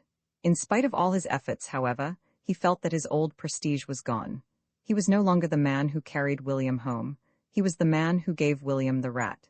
He felt that, in the eyes of the Brown household, he was solely responsible for Ethel's collapse. There was reproach even in the eyes of the housemaid who showed him out. In the drive he met William. William was holding a grimy, blood-stained handkerchief round his finger. There was reproach in William's eyes also. "It's bit me," he said indignantly. "One of those rats what you gave me's bit me." "I'm awfully sorry," said Mr. French penitently. Then, with sudden spirit, "Well, you asked for rats, didn't you?" "Yes," said William, "but not savage ones. I never asked for savage ones, did I? I didn't ask for rats what would scare Ethel and bite me, did I? I was just teaching it to dance on its hind legs and holding up its front ones for it, and it went and bit me." Mr. French looked at him apprehensively. You'd better not tell your mother or sister about your finger. I wouldn't like your sister to be upset any more. Don't you want me to let him know?" No." "Well, what'll you give me not to?" said William brazenly. Mr. French plunged his hand into his pocket. "I'll give you 50 crowns, he said. William pocketed the coin. "All right," he said. "If I wash the blood off and get my hands dirty, nobody'll notice." Things went well for several days after that. Mr. French arrived the next morning laden with flowers and grapes, the household unbent towards him. Ethel arranged a day's golfing with him. William spent a blissful day with his half-crown. There was a fair in full swing on the fair ground, and thither William and Jumble wended their way. William had 11 consecutive rides on the merry-go-round. He had made up his mind to have 12, but, much to his regret, had to relinquish the 12th owing to certain unpleasant physical sensations. With a lordly air, he entered 7 tents in succession, and sat gazing in a silent intensity of rapture at the strong man, the fat woman, the india-rubber-jointed boy, the Siamese twins, the human eel, the man-headed elephant, and the talking monkey. In each tent he stayed, silent and enraptured, till ejected by the showman to make room for others who were anxious to feast their eyes upon the marvels. Having now completely recovered from the sensations caused by the merry-go-round, he purchased a large bag of popcorn and stood leaning against a tent pole till he had consumed it. Then he purchased 2 sticks of nougat, and with it drank 2 bottles of ginger beer. The remaining fardy was spent upon a large packet of a red sticky mixture called Canadian Delight. Dusk was falling by this time, and slowly, very slowly, William returned home. He firmly refused all food at supper. Mrs. Brown grew anxious. "William, you don't look a bit well," she said. "You don't feel like you did the other day, do you?" William met Mr. French's eye across the table, and Mr. French blushed. "No, not a bit like that," said William. When pressed, he admitted having gone to the fair. "Someone gave me half a crown," he excused himself plaintively. "I just had to go somewhere." "It's perfectly absurd of people," said Mrs. Brown indignantly, "to give large sums of money to a boy of William's age. It always ends this way. People ought to know better." As they passed out from the supper table, William whispered hoarsely to Mr. French, "It was the half-crown what you give me." "Don't tell them," whispered Mr. French desperately. "What'll you give me not to?" Furtively, Mr. French pressed a 2-shilling piece into his hand. Glorious vistas opened before William's eyes. He decided finally that Mr. French must join the family. Life then would be an endless succession of half-crowns and 2-shilling pieces. The next day was Sunday, and William went to the shed directly after breakfast to continue the teaching of Rufus, the dancing rat. Rufus was to be taught to dance. The other, now christened Cromwell, was to be taught to be friends with Jumble. So far this training had only reached the point of Cromwell's sitting motionless in the cage, while in front of it, William violently restrained the enraged Jumble from murder. Still, William thought, if they looked at each other long enough, friendship would grow. So they looked at each other each day till William's arm ached. As yet friendship had not grown. "William, it's time for church." William groaned. That was the worst of Sundays. He was sure that with another half-hour's practice Rufus would dance and Cromwell would be friends with Jumble. He was a boy not to be daunted by circumstance. He put Rufus in his pocket and put the cage containing Cromwell on the top of a pile of boxes, leaving Jumble to continue the gaze of friendship from the floor. He walked to church quietly and demurely behind his family, one hand clutching his prayer book, the other in his pocket clasping Rufus. He hoped to be able to continue the training during the litany. He was not disappointed. Ethel was on one side of him, and there was no one on the other. He knelt down devoutly, one hand shading his face, the other firmly holding Rufus's front paws as he walked it round and round on the floor. He grew more and more interested in its progress. "Tell William to kneel up and not to fidget," Mrs. Brown passed down via Ethel. William gave her a virulent glance as he received the message, and, turning his back on her, continued the dancing lesson. The litany passed more quickly than he ever remembered its doing before. He replaced the rat in his pocket as they rose for the hymn. It was during the hymn that the catastrophe occurred. The Browns occupied the front seat of the church. While the second verse was being sung, the congregation was electrified by the sight of a small, long-tailed white creature appearing suddenly upon Mr. Brown's shoulder. Ethel's scream almost drowned the organ. Mr. Brown put up his hand, and the intruder jumped upon his head and stood there for a second, digging his claws into his victim's scalp. Mr. Brown turned upon his son a purple face that promised future vengeance. The choir turned fascinated eyes upon it, and the hymn died away. William's face was a mask of horror. Rufus next appeared running along the rim of the pulpit. There was a sudden, unceremonial exit of most of the female portion of the congregation. The clergyman grew pale as Rufus approached and slid up his reading desk. A choir boy quickly grabbed it and retired into the vestry and thence home before his right to its possession could be questioned. William found his voice. "He's took it," he said in a sibilant whisper. It's mine, he took it? Said Ethel. It's mine, persisted William. It's what Mr. French give me for being took ill that day, you know. What? Said Ethel, leaning towards him. The hymn was in full swing again now. He gave it me for being took ill so's he could come and carry me home 'cause he was gone on you, and it's mine, and that boys took it, and it was just gettin' to dance and hissed Mr. Brown violently. I shall never look anyone in the face again, lamented Mrs. Brown on the way home. I think everyone was in church, and the way Ethel screamed, it was awful. I shall dream of it for nights. William, I don't know how you could. Well, it's mine, said William. That boy'd no business to take it. It was gettin' to know me. I didn't mean it to get loose and get on father's head and scare folks. I didn't mean it to. I meant it to be quiet and stay in my pocket. It's mine anyway, and that boy took it. It's not yours any more, my son, said Mr. Brown firmly. Ethel walked along with lips tight shut.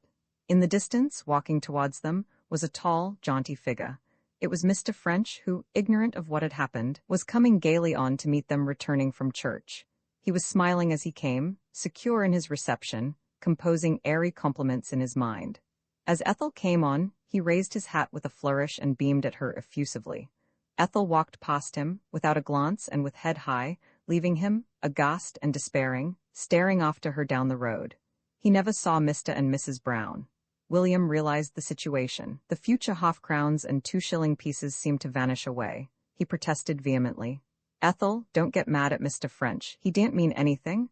He only wanted to do something for you 'cause he was mad on you. It's horrible, said Ethel. First you bringing that dreadful animal to church, and then I find that he's deceived me and you helped him. I hope father takes the other one away. He won't, said William. He never said anything about that. The other's learning to be friends with Jumble in the shed. I say, Ethel, don't be mad at Mr. French. Don't talk about him, said Ethel angrily. William, who was something of a philosopher, accepted failure and the loss of any riches a future allied with Mr. French might have brought him. All right, he said. Well, I've got the other one left, anyway. They entered the drive and began to walk up to the front door. From the bushes came a scampering and breaking of twigs as Jumble dashed out to greet his master. His demeanor held more than ordinary pleasure. It expressed pride and triumph. At his master's feet he laid his proud offering, the mangled remains of Cromwell. William gasped. Oh, William, said Ethel, I'm so sorry. William assumed an expression of proud, restrained sorrow. All right, he said generously. It's not your fault, really, and it's not Jumble's fault. Perhaps he thought it was what I was trying to teach him to do. It's just no one's fault. We'll have to bury it. His spirits rose. I'll do the real burying service out of the prayer book. He stood still gazing down at what was left of Jumble's friend. Jumble stood by it, proud and pleased, looking up with his head on one side and his tail wagging. Sadly William reviewed the downfall of his hopes. Gone was Mr. French and all he stood for. Gone was Rufus. Gone was Cromwell. He put his hand into his pocket, and it came in contact with the 2-shilling piece. Well, he said slowly and philosophically, I've got that left anyway. Roman 12 Jumble William's father carefully placed the bow and arrow at the back of the library cupboard, then closed the cupboard door and locked it in grim silence. William's eyes, large, reproachful, and gloomy, followed every movement. 3 windows and Mrs. Clive's cat all in one morning, began Mr. Brown sternly. I didn't mean to hit that cat, said William earnestly. I didn't, honest. I wouldn't go round teasing cats. They get so mad at you, cats do. It just got in the way. I couldn't stop shootin' in time, and I didn't mean to break those windows. I wasn't trying to hit them. I've not hit anything I was trying to hit yet, wistfully. I've not got into it, it's just a knack. It just wants practice. Mr. Brown pocketed the key. It's a knack you aren't likely to acquire by practice on this instrument, he said dryly. William wandered out into the garden and looked sadly up at the garden wall. But the little girl next door was away and could offer no sympathy, even if he climbed up to his precarious seat on the top. Fate was against him in every way. With a deep sigh he went out of the garden gate and strolled down the road disconsolately, hands in pockets. Life stretched empty and uninviting before him without his bow and arrow. And Ginger would have his bow and arrow, Henry would have his bow and arrow, Douglas would have his bow and arrow. He, William, alone would be a thing apart, a social outcast, a boy without a bow and arrow, for bows and arrows were the fashion. If only one of the others would break a window or hit a silly old cat that hadn't the sense to keep out of the way. He came to a stile leading into a field and took his seat upon it dejectedly, his elbows on his knees, his chin in his hands. Life was simply not worth living. A rotten old cat, he said aloud. A rotten old cat, and didn't even hurt it. It made a fuss just out of spite, screamin' and carryin' on. And windows? As if glass wasn't cheap enough and easy to put in. I could mend 'em myself if I'd got the stuff to do it. He stopped. Something was coming down the road. It came jauntily with a light, dancing step, fox terrier ears cocked, retriever nose raised, collie tail wagging, slightly shunned body a-quiver with the joy of life. It stopped in front of William with a glad bark of welcome, then stood eager, alert, friendly, a mongrel unashamed. "Rats, fetch 'em out," said William idly. It gave a little spring and waited, front paws apart and crouching, a waggish eye appraised to William. William broke off a stick from the hedge and threw it. His visitor darted after it with a shrill bark, took it up, worried it, threw it into the air, caught it, growled at it, finally brought it back to William and waited, panting, eager, unmistakably grinning, begging for more. William's drooping spirits revived. He descended from his perch and examined its collar. It bore the one word Jumble. "Hey, Jumble," he called, setting off down the road. Jumble jumped up around him, dashed off, dashed back, worried his boots, jumped up at him again in wild, eager friendship, dashed off again, begged for another stick, caught it, rolled over with it, growled at it, then chewed it up and laid the remains at William's feet. "Good old chap," said William encouragingly. "Good old Jumble, come on." Then, Jumble came on. William walked through the village with a self-conscious air of proud yet careless ownership, while Jumble gamboled round his heels. Every now and then he would turn his head and whistle imperiously to recall his straying protégé from the investigation of ditches and roadside. It was a whistle, commanding, controlling, yet withal careless, that William had sometimes practiced privately in readiness for the blissful day when fate should present him with a real live dog of his own. So far fate, in the persons of his father and mother, had been proof against all his pleading. William passed a blissful morning. Jumble swam in the pond. He fetched sticks out of it. He shook himself violently all over William. He ran after a hen. He was chased by a cat. He balked at a herd of cows. He pulled down a curtain that was hanging out in a cottage garden to dry. He was mischievous, affectionate, humorous, utterly irresistible. And he completely adopted William. William would turn a corner with a careless swagger and then watch breathlessly to see if the rollicking, frisky little figure would follow, and always it came tearing eagerly after him. William was rather late to lunch. His father and mother and elder brother and sister were just beginning the meal. He slipped quietly and unostentatiously into his seat. His father was reading a newspaper. Mr. Brown always took 2 daily papers, one of which he perused at breakfast and the other at lunch. "William," said Mrs. Brown, "I do wish you'd be in time, and I do wish you'd brush your hair before you come to table." William raised a hand to perform the operation, but catching sight of its color, hastily lowered it. "No, Ethel dear, I didn't know anyone had taken Lavender Cottage. An artist? How nice. William dear, do sit still. Have they moved in yet?" "Yes," said Ethel. "They've taken it furnished for 2 months, I think." "Oh my goodness, just look at William's hands." William put his hands under the table and glared at her. "Go and wash your hands, dear," said Mrs. Brown patiently. For 11 years she had filled the trying position of William's mother. It had taught her patience. William rose reluctantly. "They're not dirty," he said in a tone of righteous indignation. "Well, anyway, they've been dirtier other times and you've said nothing. I can't be always washing them, can I? Some sorts of hands get dirty quicker than others, and if you keep on washing, it only makes them worse." And Ethel groaned, and William's father lowered his paper. William withdrew quickly but with an air of dignity. "And just look at his boots," said Ethel as he went. "Simply caked, and his stockings are soaking wet, you can see from here. He's been right in the pond by the look of him," and William heard no more. There were moments when he actively disliked Ethel. He returned a few minutes later, shining with cleanliness, his hair brushed back fiercely off his face. "His nails," murmured Ethel as he sat down. "Well," said Mrs. Brown, "go on telling us about the new people. William, do hold your knife properly, dear." "Yes, Ethel." William finished his meal in silence, then brought forth his momentous announcement. "I've got a dog," he said with an air of importance. "What sort of a dog? And who gave it to you?" said Robert and Ethel simultaneously. "No one gave it me," he said. "I just got it. It began following me this morning and I couldn't get rid of it. It wouldn't go anyway. It followed me all round the village and it came home with me. I couldn't get rid of it anyhow."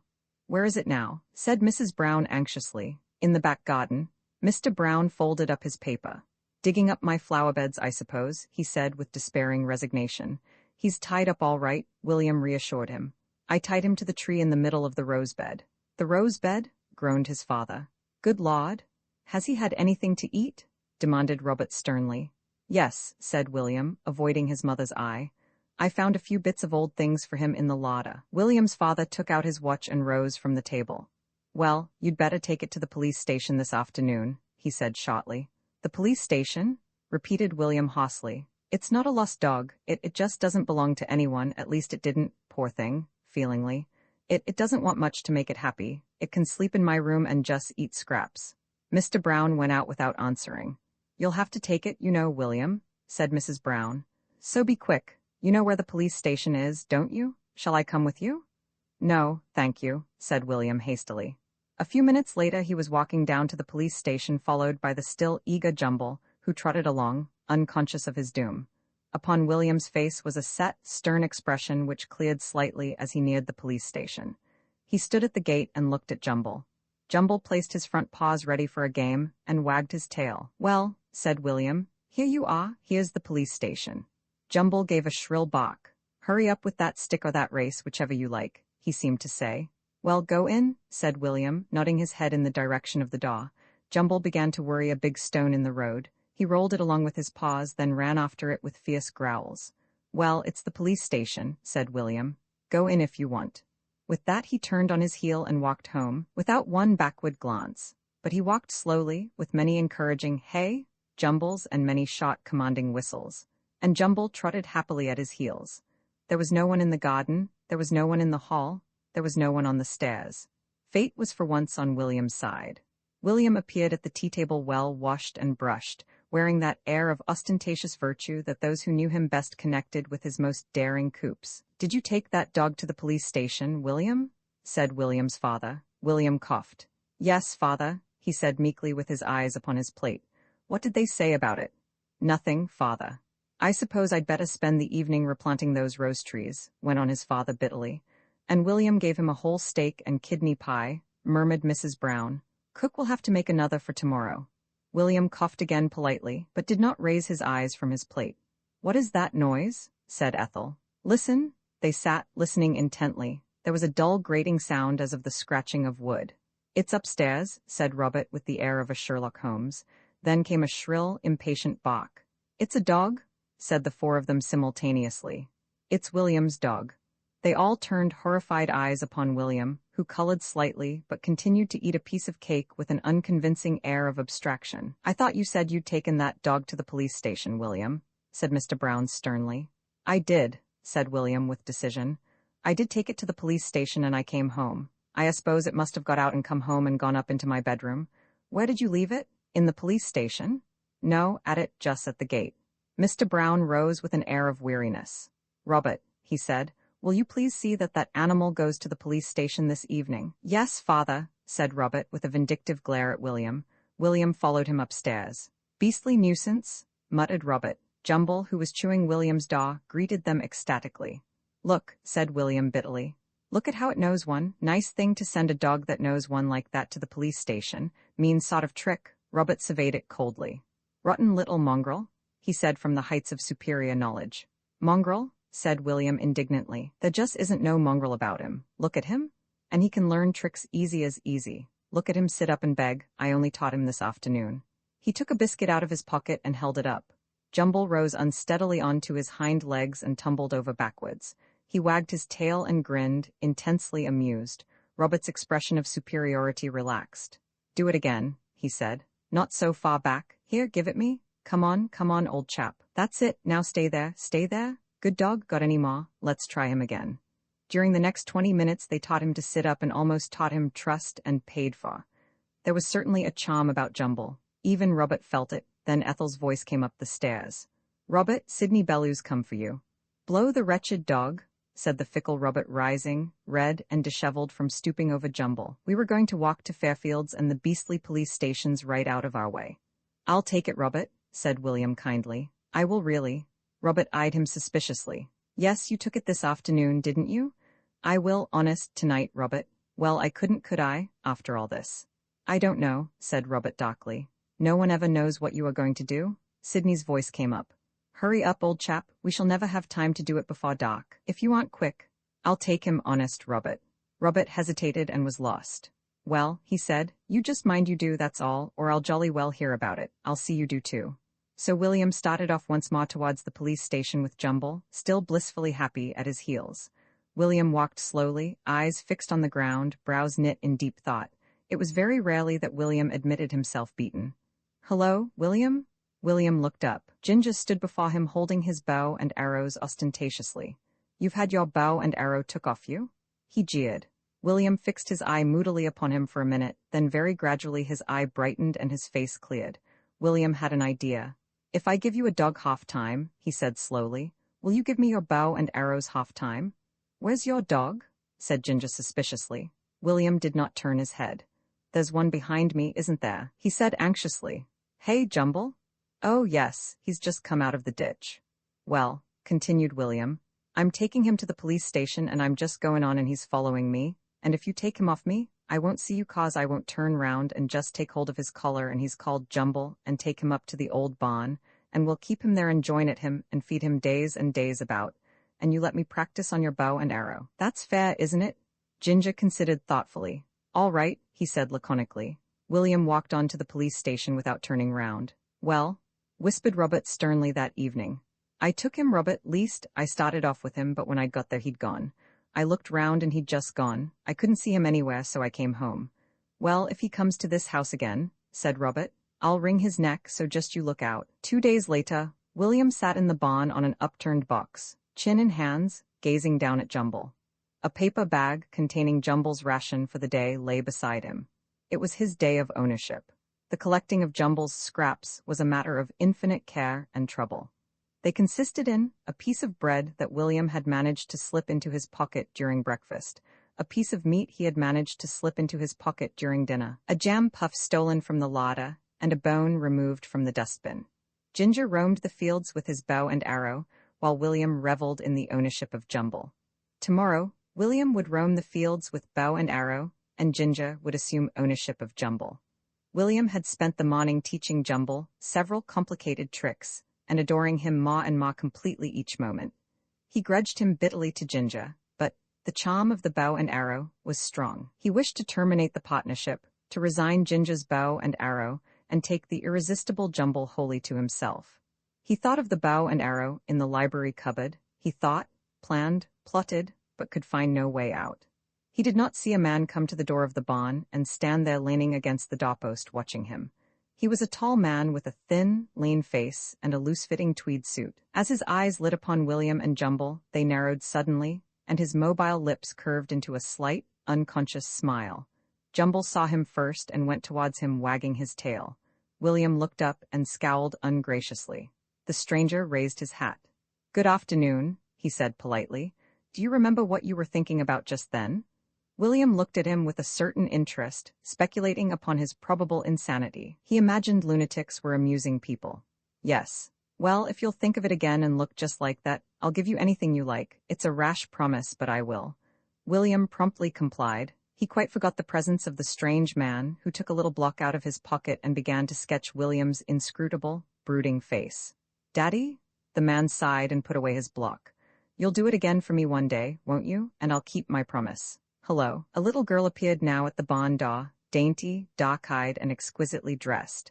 She threw a lightning flash at the occupants of the barn. Daddy? She screamed. It's Jumble? It is Jumble? Oh, you horrid dog-stealing boy. Jumble ran to her with shrill barks of welcome, then ran back to William to reassure him of his undying loyalty. It is Jumble, said the man. He's called Jumble, he explained to William, because he is a Jumble. He's all sorts of a dog, you know. This is Ninette, my daughter, and my name is Jarrow, and we've taken Lavender Cottage for 2 months. We're roving vagabonds. We never stay anywhere longer than 2 months, so now you know all about us. Jumble seems to have adopted you. Ninette, my dear, you are completely ousted from Jumble's heart. This gentleman reigns supreme. I didn't steal him, said William indignantly. He just came. He began following me. I didn't want him to, not just at first anyway. Not much anyway, I suppose. A dreadful fear came to his heart. I suppose you want him back. You can keep him for a bit if you want him, can't he, Daddy? Daddy's going to buy me a pom, a dear little white pom. When we lost Jumble, I thought I'd rather have a pom. Jumble's so rough and he's not really a good dog. I mean, he's no pedigree. Then can I keep him just for a bit? Said William, his voice husky with eagerness. Oh, yes. I'd much rather have a quieter sort of dog. Would you like to come and see our cottage? It's just over here. William, slightly bewildered but greatly relieved, set off with her. Mr. Jarrow followed slowly behind. It appeared that Miss Ninette Jarrow was rather a wonderful person. She was 11 years old. She had visited every capital in Europe, seen the best art, and heard the best music in each. She had been to every play then on in London. She knew all the newest dances. Do you like Paris? She asked William as they went towards Lavender Cottage. Never been there, said William stolidly, glancing round surreptitiously to see that Jumble was following. She shook her dark curly head from side to side, a little trick she had. You funny boy, mais vous parlez français en est pas? William disdained to answer. He whistled to Jumble, who was chasing an imaginary rabbit in a ditch. Can you jazz? She asked. I don't know, he said guardedly. I've not tried, I expect I could. She took a few flying, graceful steps with slim black silk-encased legs. That's it, I'll teach you at home. We'll dance it to a gramophone. William walked on in silence. She stopped suddenly under a tree and held up her little vivacious, piquant face to him. You can kiss me if you like, she said. William looked at her dispassionately. I don't want to, thanks, he said politely. Oh, you are a funny boy, she said with a ripple of laughter. And you look so rough and untidy. You're rather like Jumble. Do you like Jumble? Yes, said William. His voice had a sudden quaver in it. His ownership of Jumble was a thing of the past. You can have him for always and always, she said suddenly. Now kiss me? He kissed her cheek awkwardly with the air of one determined to do his duty, but with a great, glad relief at his heart. I'd love to see you dance, she laughed. You would look funny. She took a few more fairy steps. You've seen Pavlova, haven't you? Dunno. You must know. I mustn't, said William irritably. I might have seen him and not known it was him, mightn't I? She raced back to her father with another ripple of laughter. He's such a funny boy, Daddy, and he can't jazz, and he's never seen Pavlova, and he can't talk French, and I've given him Jumble, and he didn't want to kiss me. Mr. Jarrow fixed William with a dryly quizzical smile. Beware, young man, he said. She'll try to educate you, I know her, I warn you. As they got to the door of Lavender Cottage, he turned to William. Now just sit and think for a minute, I'll keep my promise. I do like you, said Ninette graciously as he took his departure. You must come again, I'll teach you heaps of things. I think I'd like to marry you when we grow up. You're so restful. William came home the next afternoon to find Mr. Jarrow in the armchair in the library talking to his father. I was just dry for a subject, he was saying, at my wit's end, and when I saw them there, I had a heaven-sent inspiration. Ah, here he is. Ninette wants you to come to tea tomorrow, William. Ninette's given him Jumble. Do you mind? Turning to Mr. Brown swallowed hard. I'm trying not to, he said. He kept us all awake last night, but I suppose we'll get used to it. And I made him a rash promise, went on Mr. Jarrow, and I'm jolly well going to keep it if it's humanly possible. William, what would you like best in all the world? William fixed his eyes unflinchingly upon his father. I'd like my bow and arrows back out of that cupboard, he said firmly. Mr. Jarrow looked at William's father beseechingly. Don't let me down, he implored. I'll pay for all the damage. Slowly, and with a deep sigh, Mr. Brown drew a bunch of keys from his pocket. It means that we all go once more in hourly peril of our lives, he said resignedly. After tea, William set off again down the road. The setting sun had turned the sky to gold. There was a soft haze over all the countryside.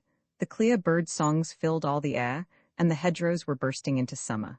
And through it all marched William, with a slight swagger, his bow under one arm, his arrows under the other, while at his heels trotted Jumble, eager, playful, adoring, a mongrel unashamed, all sorts of a dog.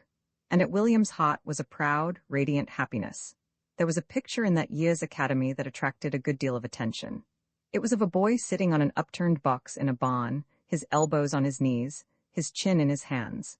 He was gazing down at a mongrel dog, and in his freckled face was the solemnity and unconscious, eager wistfulness that is the mark of youth. His untidy, unbrushed hair stood up round his face. The mongrel was looking up, quivering, expectant, trusting, adoring, some reflection of the boy's eager wistfulness showing in the eyes and cocked ears. It was called friendship. Mrs. Brown went up to see it. She said it wasn't really a very good likeness of William, and she wished they'd made him look a little tidier. Roman II William the intruder, she's different from everybody else in the world, stammered Robert ecstatically. You simply couldn't describe her. No one could. His mother continued to don his socks and made no comment. Only William, his young brother, showed interest. How's she different from anyone else? He demanded. Is she blind or lame or something? Robert turned on him with exasperation. "Oh, go and play at trains?" he said. "A child like you can't understand anything." William retired with dignity to the window and listened, with interest unabated, to the rest of the conversation. "Yes, but who is she, dear?" said their mother. "Robert, I can't think how you get these big holes in your heels." Robert ran his hands wildly through his hair. "I've told you who she is, mother," he said. "I've been talking about her ever since I came into the room." "Yes, I know, dear, but you haven't mentioned her name or anything about her." "Well," Robert spoke with an air of superhuman patience, "she's a Miss Cannon, and she's staying with the Clives, and I met her out with Mrs. Clive this morning, and she introduced me, and she's the most beautiful girl I've ever seen, and she—" "Yes," said Mrs. Brown hastily. "You told me all that." "Well," went on the infatuated Robert, "we must have her to tea. I know I can't marry yet, not while I'm still at college, but I could get to know her. Not that I suppose she'd look at me. She's miles above me, miles above anyone. She's the most beautiful girl I've ever seen. You can't imagine her. You wouldn't believe me if I described her. No one could describe her." "She," Mrs. Brown interrupted him with haste. "I'll ask Mrs. Clive to bring her over one afternoon. I've no more of this blue wool, Robert. I wish you didn't have your socks such different colors. I shall have to use mauve. It's right on the heel. It won't show." Robert gave a gasp of horror. "You can't, mother. How do you know it won't show? And even if it didn't show, the thought of it? It's a crisis of my life now I've met her. I can't go about feeling ridiculous." "I say," said William open-mouthed, "are you spoony on her?"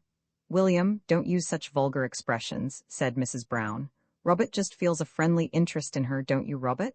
"A friendly interest?" groaned Robert in despair. "No one ever tries to understand what I feel. After all I've told you about her, and that she's the most beautiful girl I've ever seen and miles above me and above anyone, and you think I feel a friendly interest in her. It's the one great passion of my life. Well," put in Mrs. Brown mildly, "I'll ring up Mrs. Clive and ask if she's doing anything tomorrow afternoon." Robert's tragic young face lit up, then he stood wrapped in thought, and a cloud of anxiety overcast it. "Ellen can press the trousers of my brown suit tonight, can't she? And mother, could you get me some socks and a tie before tomorrow?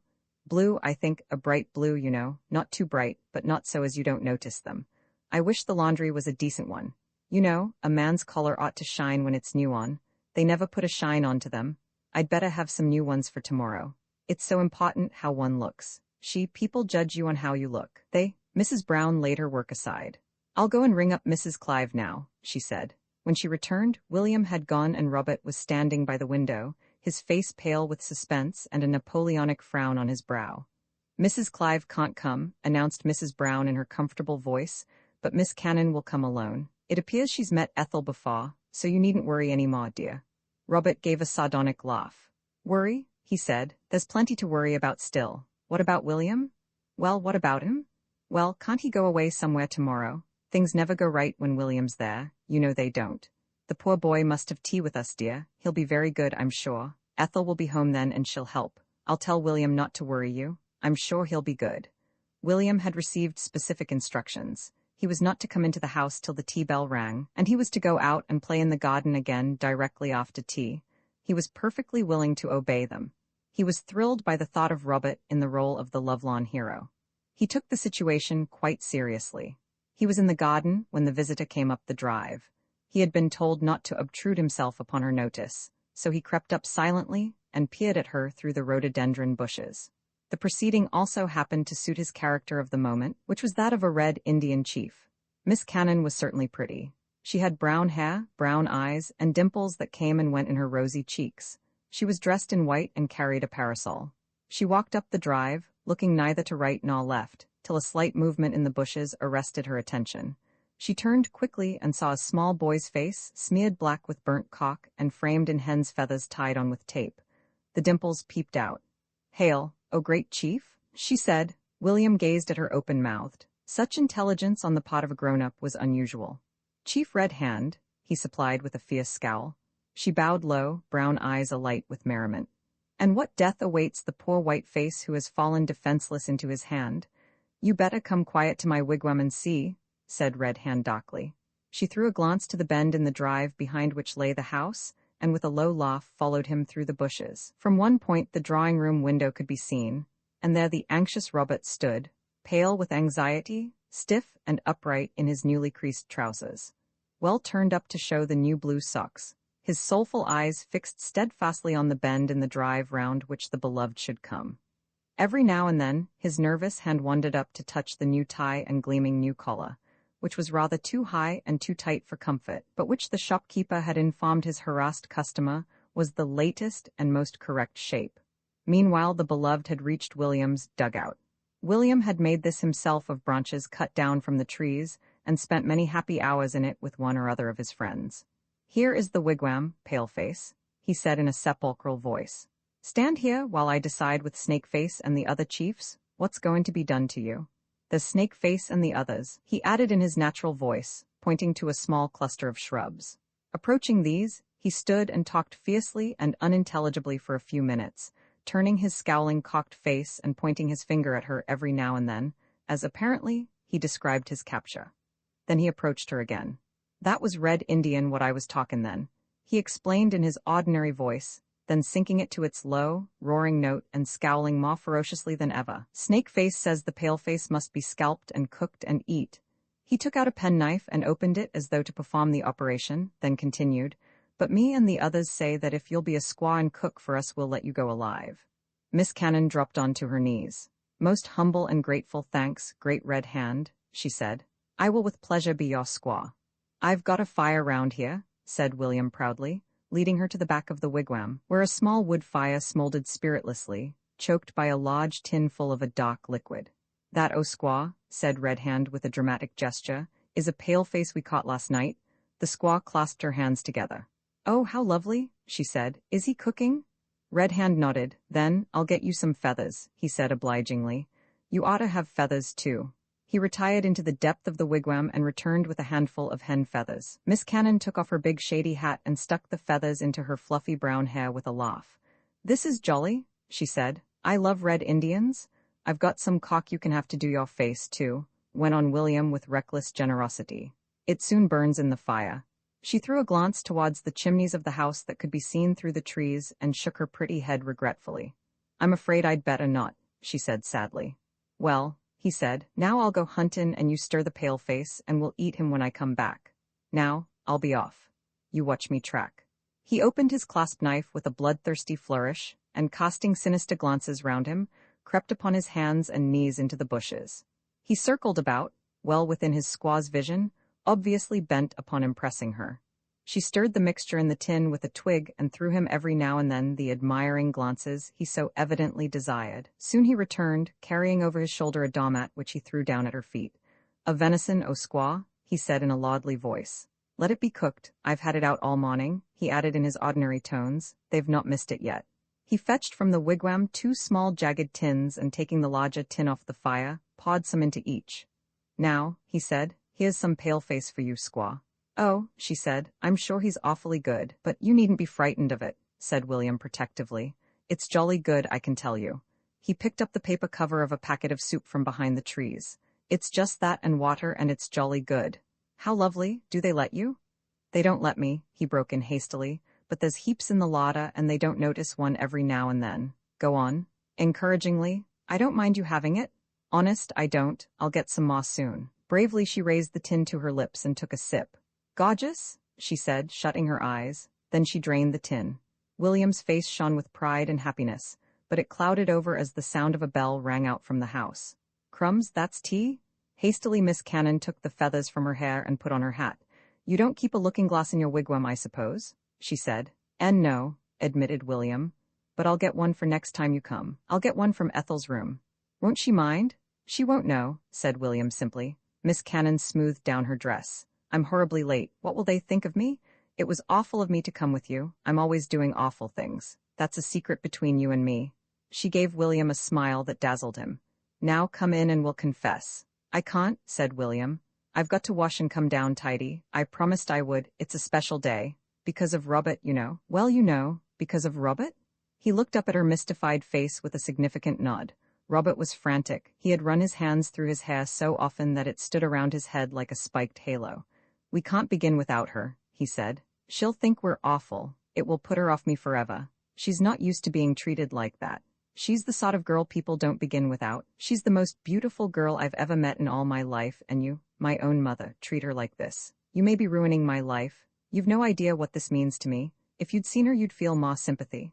I simply can't describe her. I said 4 o'clock, Robert, said Mrs. Brown firmly, and it's after past. Ethel, tell Emma she can ring the bell and bring in tea. The perspiration stood out on Robert's brow. It's the downfall of all my hopes, he said hoarsely. Then, a few minutes after the echoes of the tea bell died away, the front door bell rang sharply.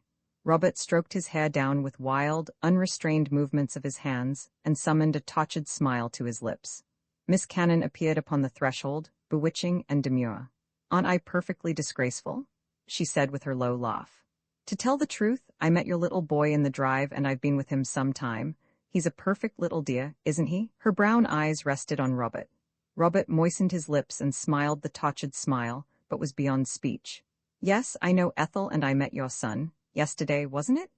Robert murmured unintelligibly, raising one hand to the too-tight collar, and then bowed vaguely in her direction.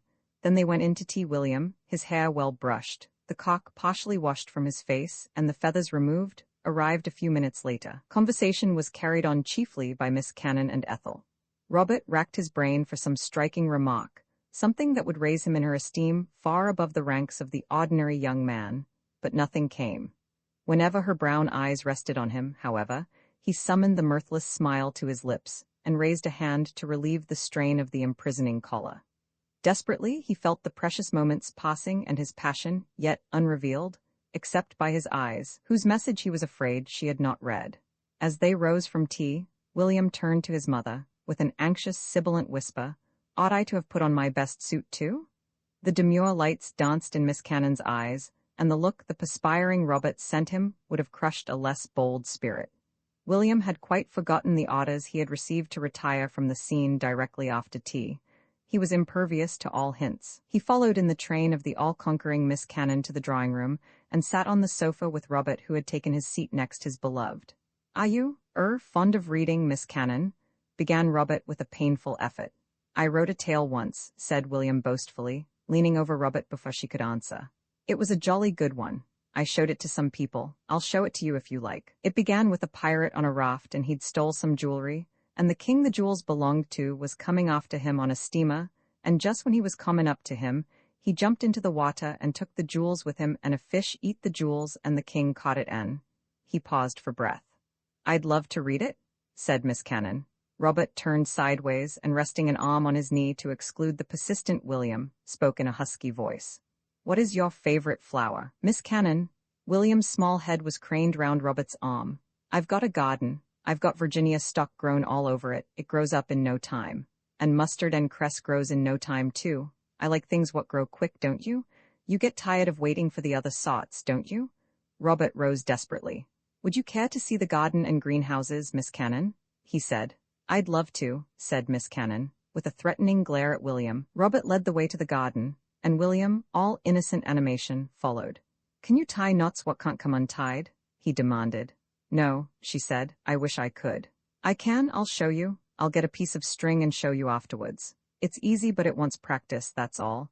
And I'll teach you how to make aeroplanes out of paper what fly in the air when it's windy. That's quite easy.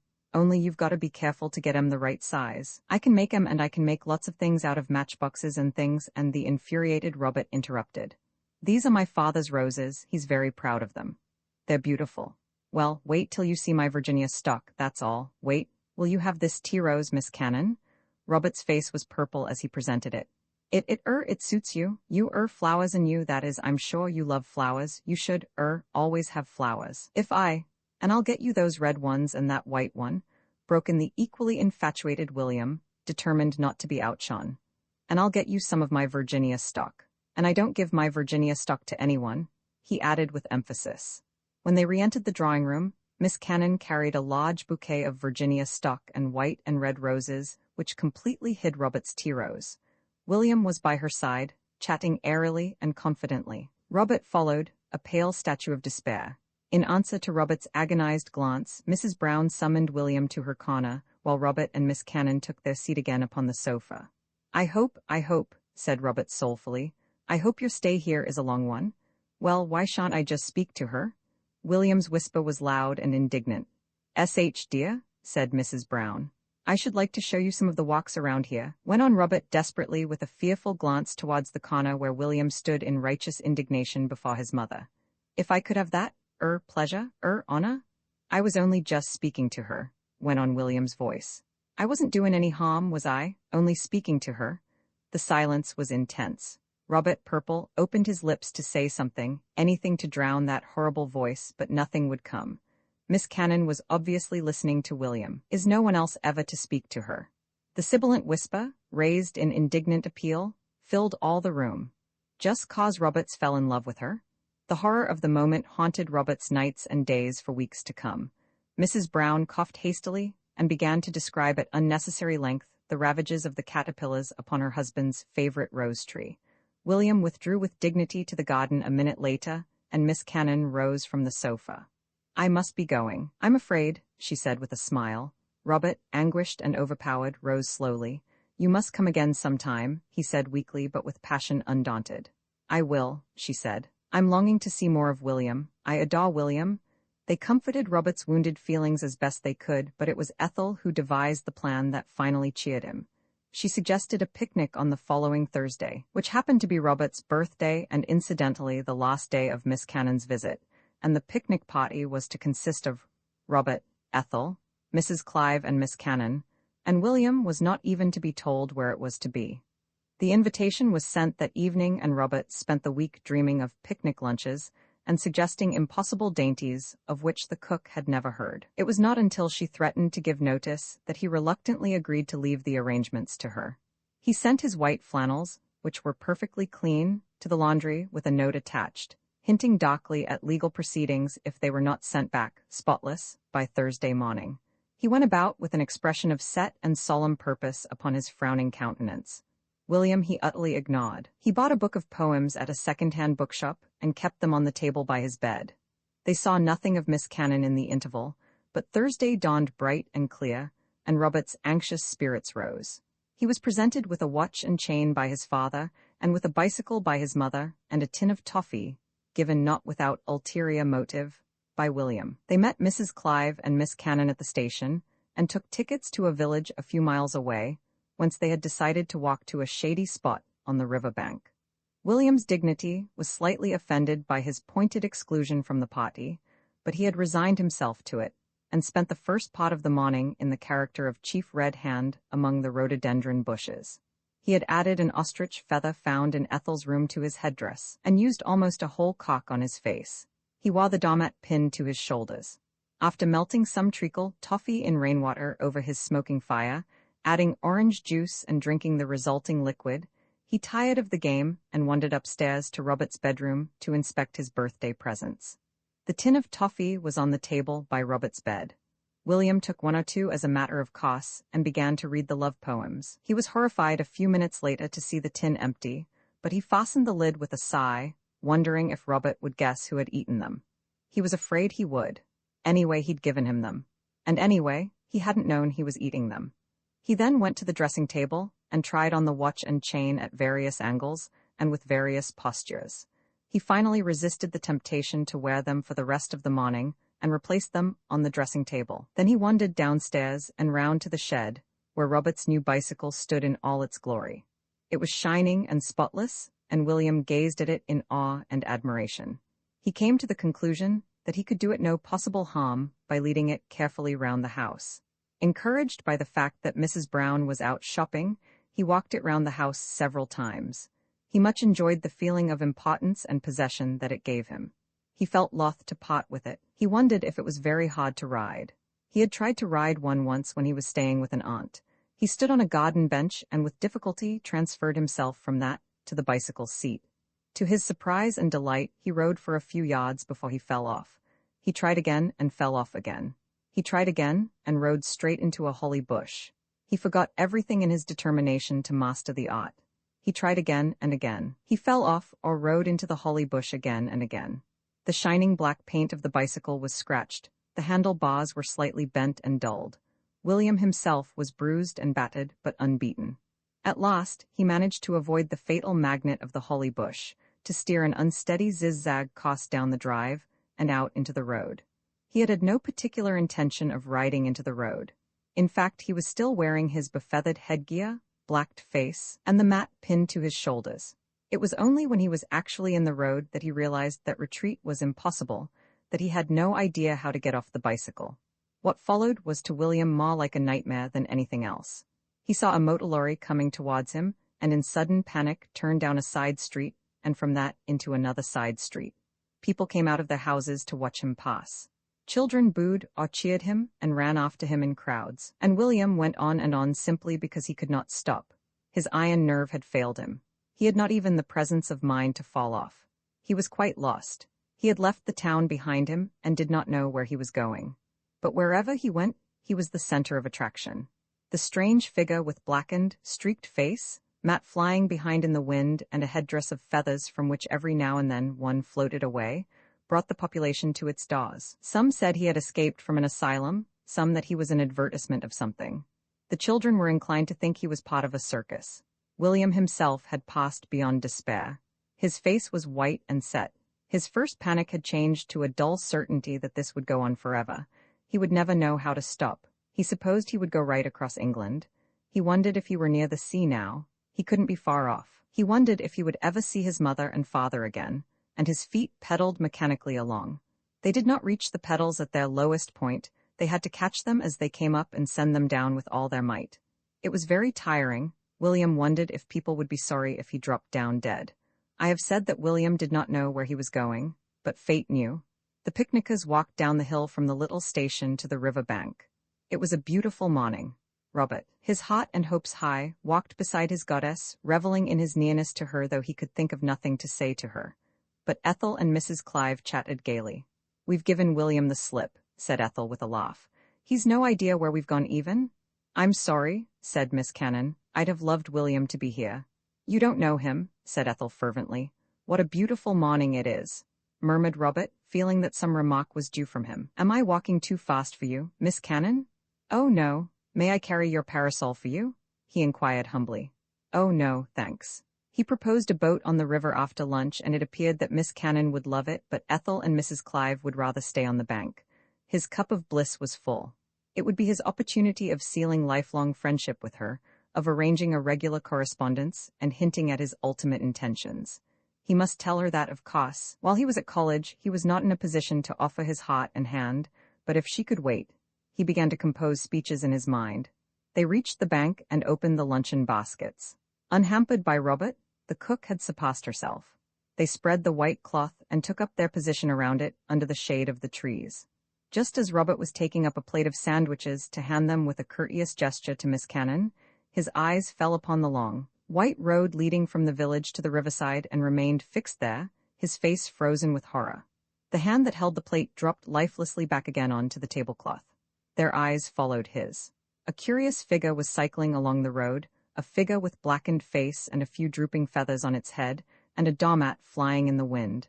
A crowd of small children ran behind cheering. It was a figure vaguely familiar to them all. "It can't be," said Robert hoarsely, passing a hand over his brow. No one spoke. It came nearer and nearer. There was no mistaking it. "William?"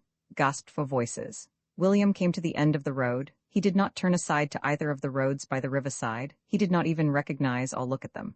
With set, colorless face he rode on to the river bank and straight amongst them. They fled from before his charge. He rode over the tablecloth, over the sandwiches, patties, rolls, and cakes, down the bank and into the river. They rescued him and the bicycle.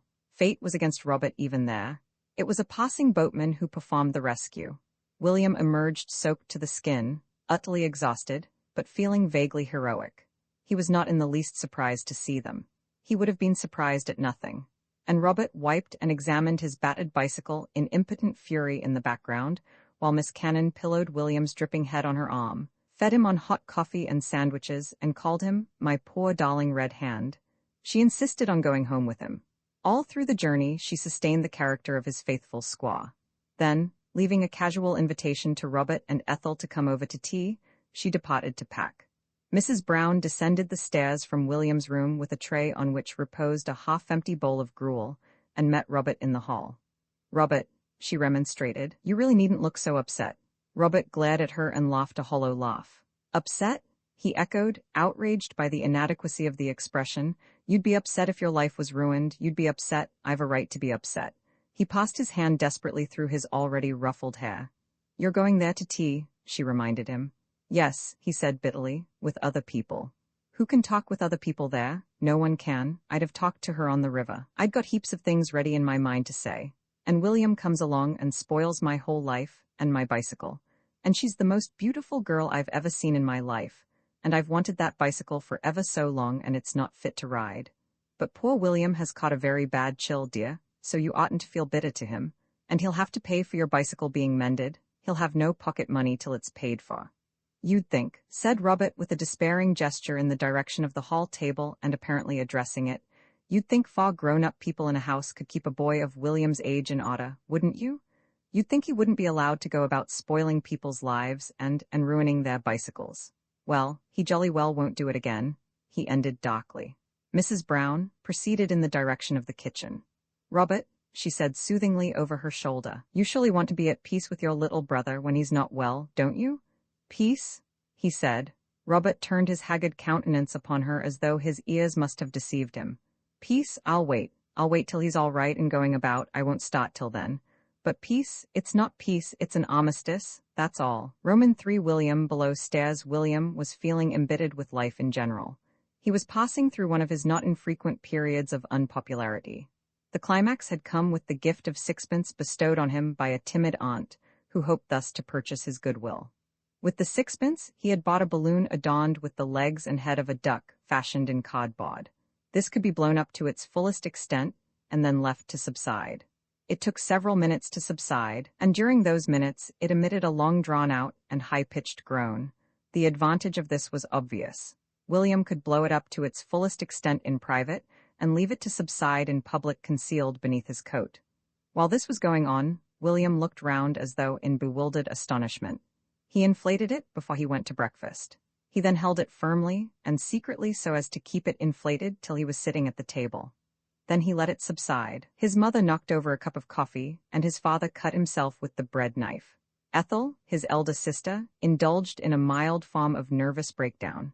William sat with a face of startled innocence, but nothing enraged his family so much as William's expression of innocence. They fell upon him, and he defended himself as well as he could. Yes, he was holding the balloon under the table. Well, he'd blown it up some time ago. He couldn't keep it blown up forever. He had to let the air out some time. He couldn't help it making a noise when the air went out. It was the way it was made. He hadn't made it. He set off to school with an air of injured innocence and the balloon. Observing an elderly and irascible-looking gentleman in front of him, he went a few steps down a back street, blew up his balloon, and held it tightly under his coat. Then, when abreast of the old gentleman, he let it off. The old gentleman gave a leap into the air and glared fiercely around. He glanced at the small, virtuous-looking schoolboy with obviously no instrument of torture at his lips, and then concentrated his glare of fury and suspicion on the upper windows. William hastened on to the next pedestrian. He had quite a happy walk to school. School was at first equally successful. William opened his desk, hastily inflated his balloon, closed his desk, then gazed round with his practiced expression of horrified astonishment at what followed. He drove the French master to distraction. "Step out, oo makes the noise," he screamed. No one stepped out, and the noise continued at intervals. The mathematics master finally discovered and confiscated the balloon. "I hope," said the father at lunch, "that they've taken away that infernal machine of yours." William replied sadly that they had. He added that some people didn't seem to think it was stealing to take other people's things. "Then we may look forward to a little peace this evening," said the father politely. "Not that it matters to me, as I'm going out to dinner. The only thing that relieves the tedium of going out to dinner is the fact that for a short time one has a rest from William." William acknowledged the compliment by a scowl and a mysterious muttered remark to the effect that some people were always at him. During preparation in afternoon school, he read a storybook kindly lent him by his next-door neighbor. It was not because he had no work to do that William read a storybook in preparation. It was a mock of defiance to the world in general. It was also a very interesting storybook. It opened with the hero as a small boy, misunderstood and ill-treated by everyone around him. Then he ran away. He went to sea, and in a few years made an immense fortune in the goldfields. He returned in the last chapter and forgave his family, and presented them with a noble mansion and several shiploads of gold. The idea impressed William, all except the end pot. He thought he'd prefer to have the noble mansion himself and pay rare visits to his family, during which he would listen to their humble apologies, and perhaps give them a nugget or two, but not very much. Certainly not much to Ethel. He wasn't sure whether he'd ever really forgive them. He'd have rooms full of squeaky balloons and trumpets in his house anyway, and he'd keep caterpillars and white rats all over the place too, things they made such a fuss about in their old house. And he'd always go about in dirty boots, and he'd never brush his hair or wash, and he'd keep dozens of motor cars, and he wouldn't let Ethel go out in any of them. He was roused from this enthralling daydream by the discovery and confiscation of his storybook by the master in charge, and the subsequent fury of its owner. In order adequately to express his annoyance, he dropped a little ball of blotting paper soaked in ink down William's back. William, on attempting retaliation, was sentenced to stay in half an hour after school. He returned gloomily to his history book, upside down, and his misanthropic view of life. He compared himself bitterly with the hero of the storybook, and decided not to waste another moment of his life in uncongenial surroundings. He made a firm determination to run away as soon as he was released from school. He walked briskly down the road away from the village. In his pocket reposed the balloon. He had made the cheering discovery that the mathematics master had left it on his desk, so he had joyfully taken it again into his possession. He thought he might reach the coast before night and get to the goldfields before next week. He didn't suppose it took long to make a fortune there. He might be back before next Christmas, and crumbs, he'd jolly well make people sit up. He wouldn't go to school, for one thing, and he'd be jolly careful who he gave nuggets to for another. He'd give nuggets to the butcher's boy and the postman and the man who came to tune the piano and the chimney sweep. He wouldn't give any to any of his family or any of the masters at the school. He'd just serve people out the way they served him. He just would. The road to the coast seemed rather long, and he was growing rather tired. He walked in a ditch for change and then scraped through a hedge and took a shortcut across a plowed field. Dusk was falling fast, and even William's buoyant spirits began to flag.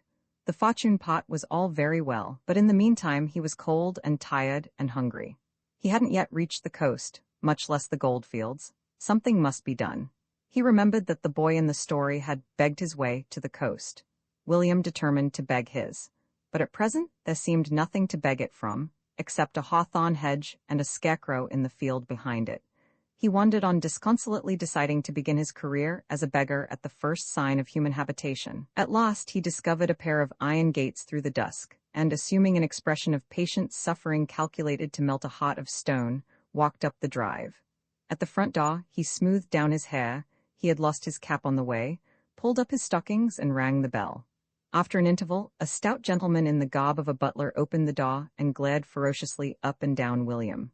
"Please?" began William plaintively. The stout gentleman interrupted. "If you're the new boots," he said majestically, "go round to the back door. If you're not, go away." He then shut the door in William's face. William, on the top step, considered the question for a few minutes. It was dark and cold, with every prospect of becoming darker and colder. He decided to be the new boots. He found his way round to the back door and knocked firmly. It was opened by a large woman in a print dress and apron. "What why want?" she said aggressively. "He said," said William firmly, "to come round if I was the new boots." The woman surveyed him in grim disapproval. "You been round to the front," she said. Nerve? Her disapproval increased to suspicion. "Where's your things?" she said. "Common," said William without a moment's hesitation. "Too tired to bring 'em with you?" she said sarcastically. "All right, come in." William came in gratefully. It was a large, warm, clean kitchen. A small kitchen maid was peeling potatoes at a sink, and a housemaid in black, with a frilled cap and apron, was powdering her nose before a glass on the wall. They both turned to stare at William. "'Ere's the new boots," announced cook. "Is valise bringin' is things later." The housemaid looked up William from his muddy boots to his untidy hair, then down William from his untidy hair to his muddy boots. "Impertinent-looking child," she commented haughtily, returning to her task. William decided inwardly that she was to have no share at all in the nuggets. The kitchen maid giggled and winked at William with obviously friendly intent. William mentally promised her half a shipload of nuggets. "Now then, smutty," said the housemaid without turning round. "None of your sauce?"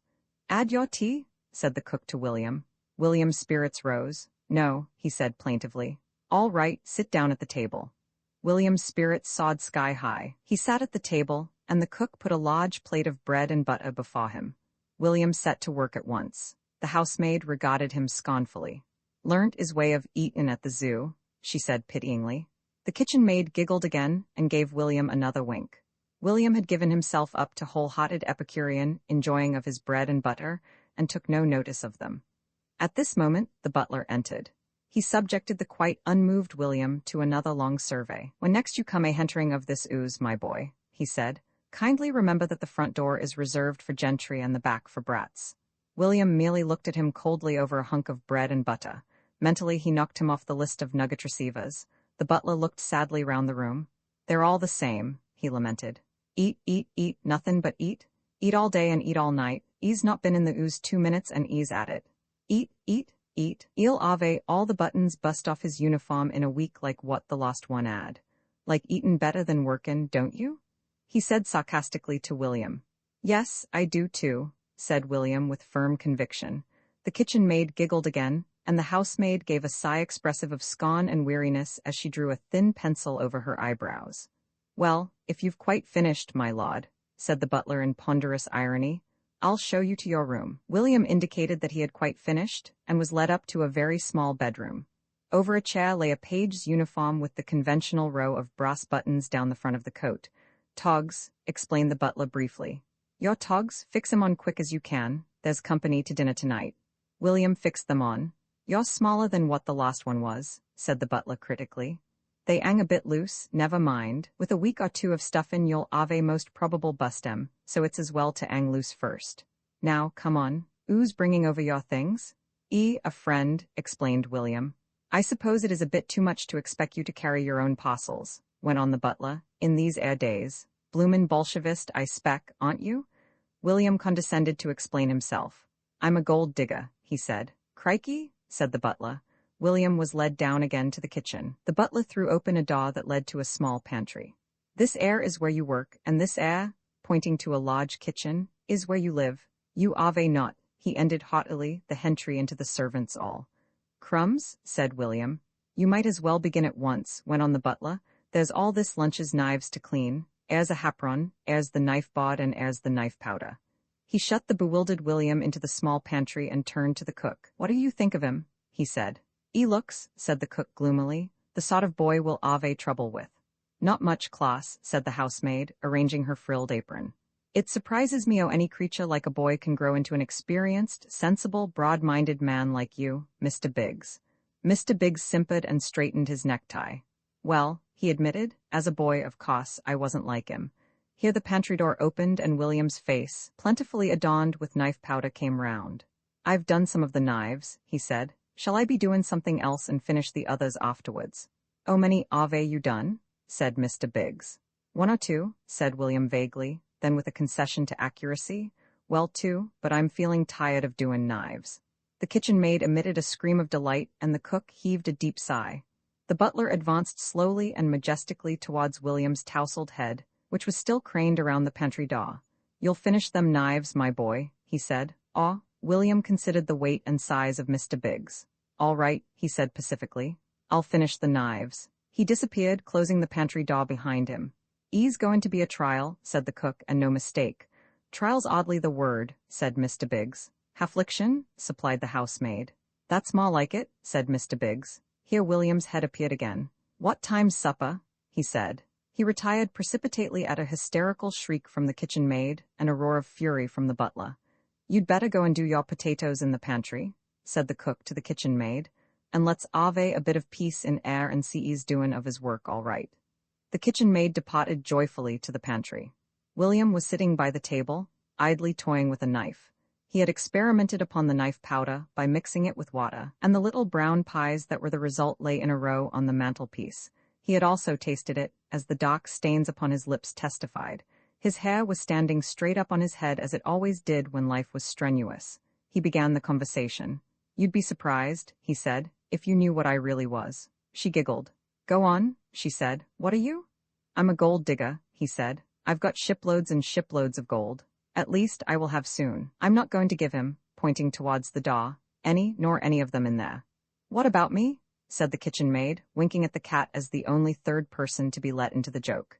You, said William graciously, shall have a whole lot of nuggets, look here. With a princely flourish he took up a knife and cut off 3 buttons from the middle of his coat and gave them to her.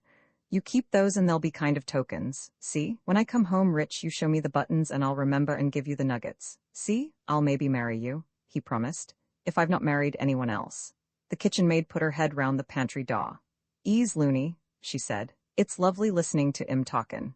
Further conversation was prevented by the ringing of the front door bell and the arrival of the company. Mr. Biggs and the housemaid departed to do the honors. The kitchen maid ran to help with the dishing up, and William was left sitting on the pantry table, idly making patterns in knife powder with his finger. What was 'e doin'? Said the cook to the kitchen maid. Nothin' 'cept talkin', said the kitchen maid. "E's a cure, 'e is," she added.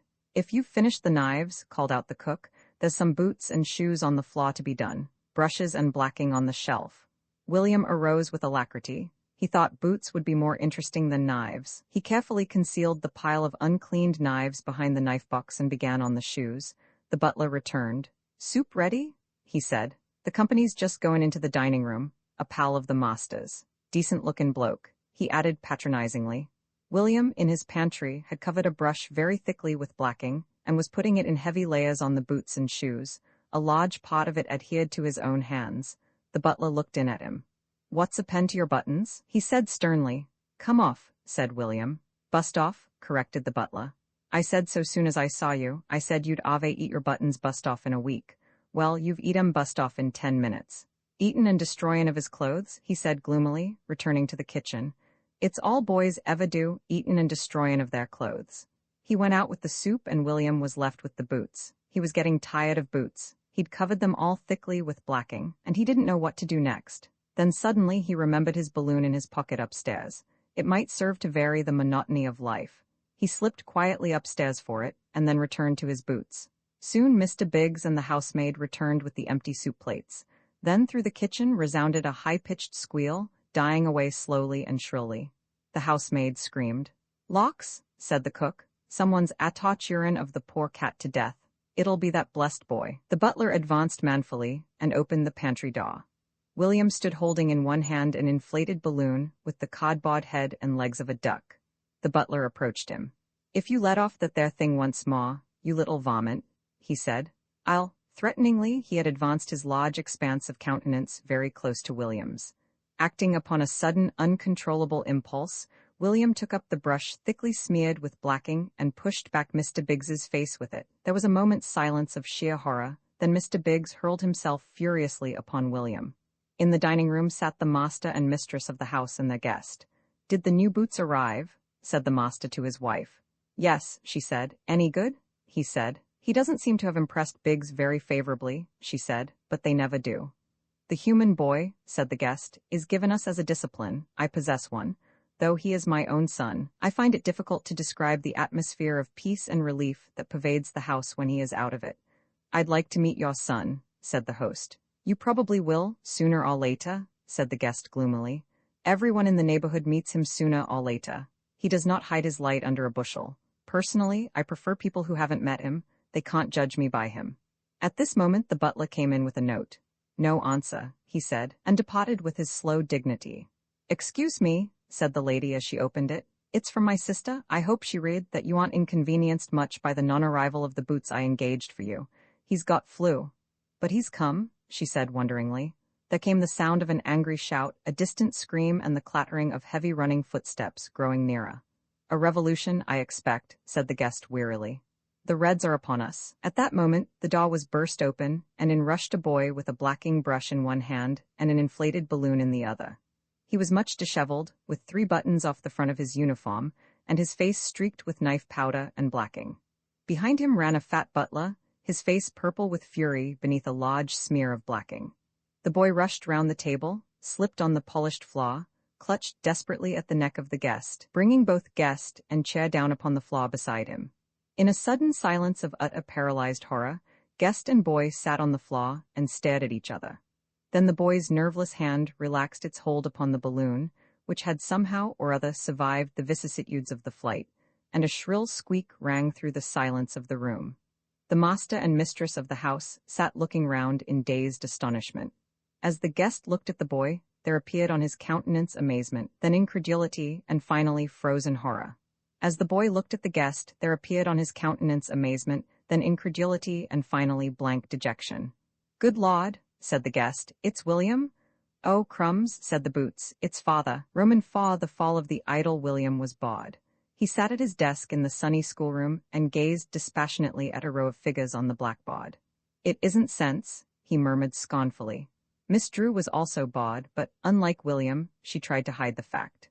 "If the interest on £100 for 1 year is £5, she said wearily, then, "William Brown, do sit up and don't look so stupid." William changed his position from that of lolling over one side of his desk to that of lolling over the other, and began to justify himself.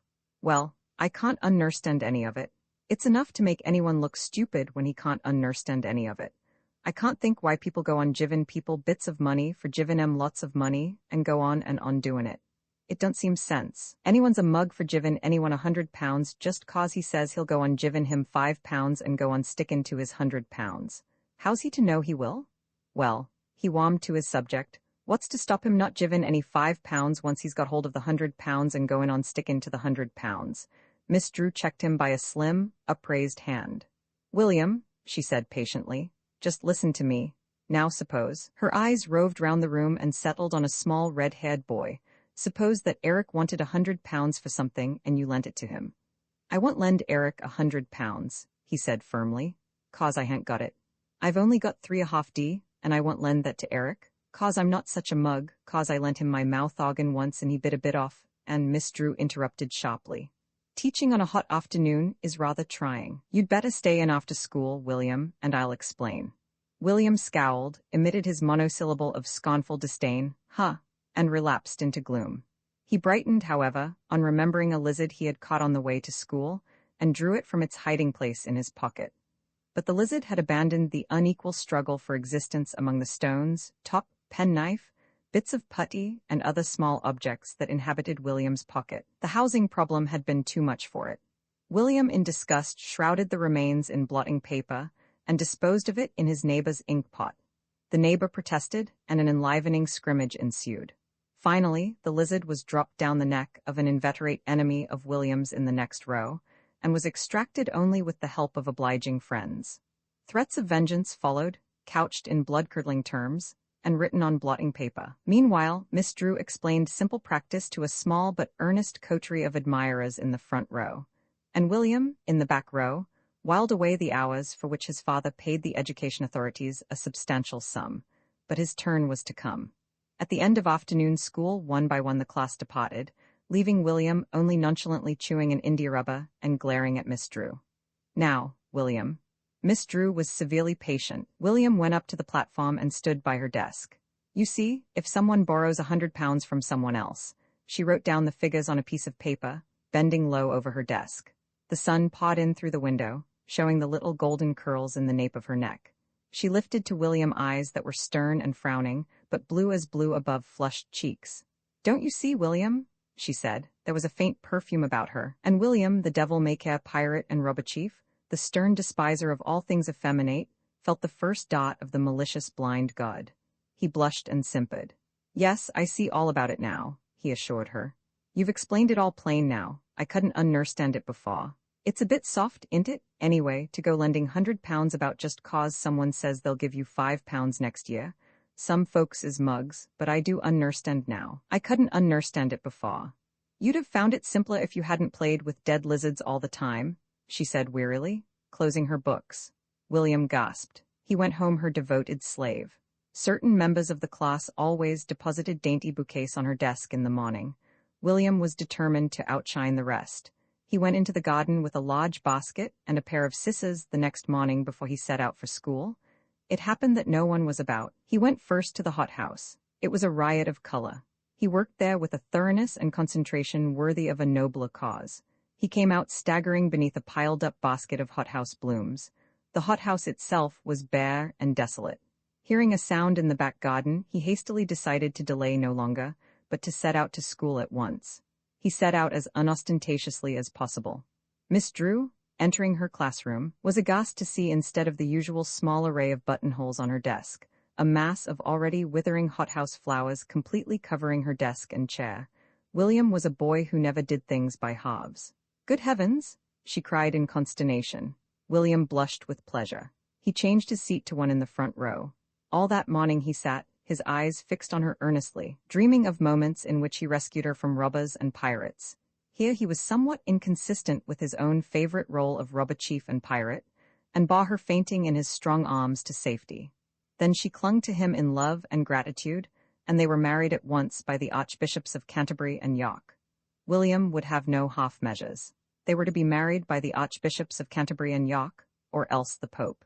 He wasn't sure that he wouldn't rather have the Pope. He would wear his black pirate suit with the skull and crossbones. "No, that would not do. What have I just been saying, William?" said Miss Drew. William coughed and gazed at her soulfully. "About lendin' money," he said hopefully. "William," she snapped, "this isn't an arithmetic lesson. I'm trying to teach you about the Armada." "Oh, that," said William brightly and ingratiatingly. "Oh, yes. Tell me something about it." "I don't know anything, not just yet. I've been telling you about it." "I do wish you'd listen," she said despairingly. William relapsed into silence, nonplussed but by no means cowed. When he reached home that evening, he found that the garden was the scene of excitement and hubbub. One policeman was measuring the panes of glass in the conservatory door, and another was on his knees examining the beds near. His grown-up sister, Ethel, was standing at the front door. "Every single flower has been stolen from the conservatory sometime this morning," she said excitedly. "We've only just been able to get the police. William, did you see anyone about when you went to school this morning?" William pondered deeply. His most guileless and innocent expression came to his face. "No," he said at last. "No, Ethel, I didn't see nobody." William coughed and discreetly withdrew. That evening he settled down at the library table, spreading out his books around him, a determined frown upon his small face. His father was sitting in an armchair by the window reading the evening paper. "Father," said William suddenly, "I suppose I came to you and said you was to give me £100 and I'd give you £5 next year and so on. Would you give it me?" "I should not, my son," said his father firmly. William sighed. "I knew there was something wrong with it," he said. Mr. Brown returned to the leading article, but not for long. "Father, what was the date of the Armada?" "Good heavens, how should I know? I wasn't there." William sighed. "Well, I'm trying to write about it and why it failed and why did it fail." Mr. Brown groaned, gathered up his paper, and retired to the dining room. He had almost finished the leading article when William appeared, his arms full of books, and sat down quietly at the table. "Father, what's the French for my aunt is walking in the garden?" "What on earth are you doing?" said Mr. Brown irritably. "I'm doing my home lessons," said William virtuously. "I never even knew you had the things to do."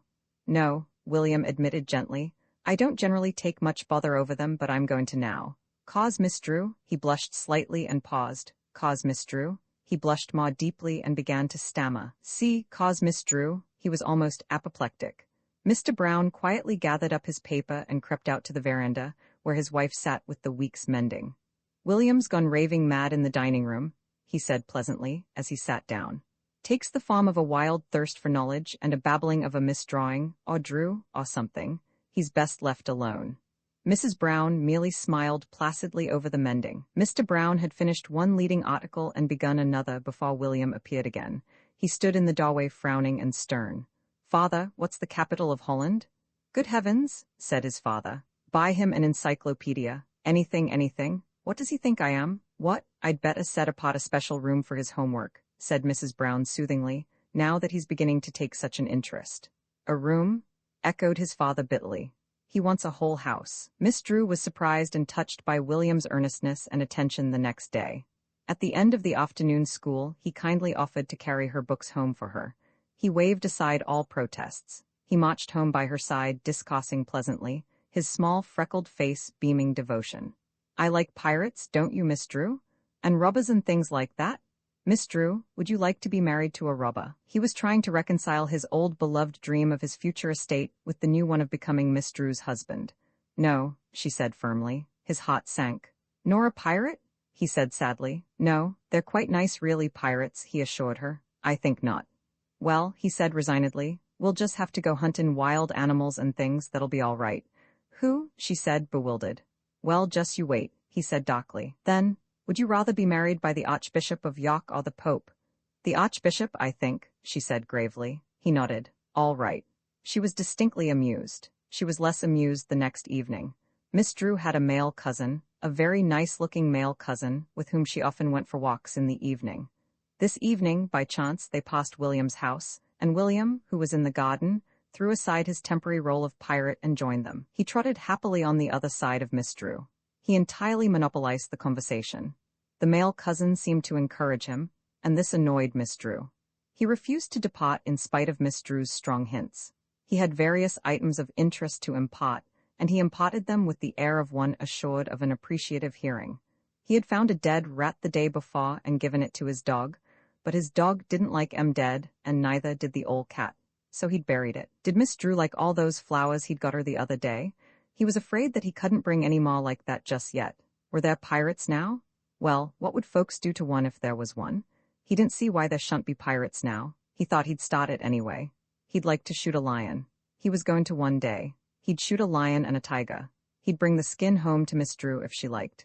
He grew recklessly generous. He'd bring home lots of skins of all sorts of animals for Miss Drew. Don't you think you ought to be going home, William? Said Miss Drew coldly. William hastened to reassure her. Oh no, not for ever so long yet, he said. Isn't it your bedtime?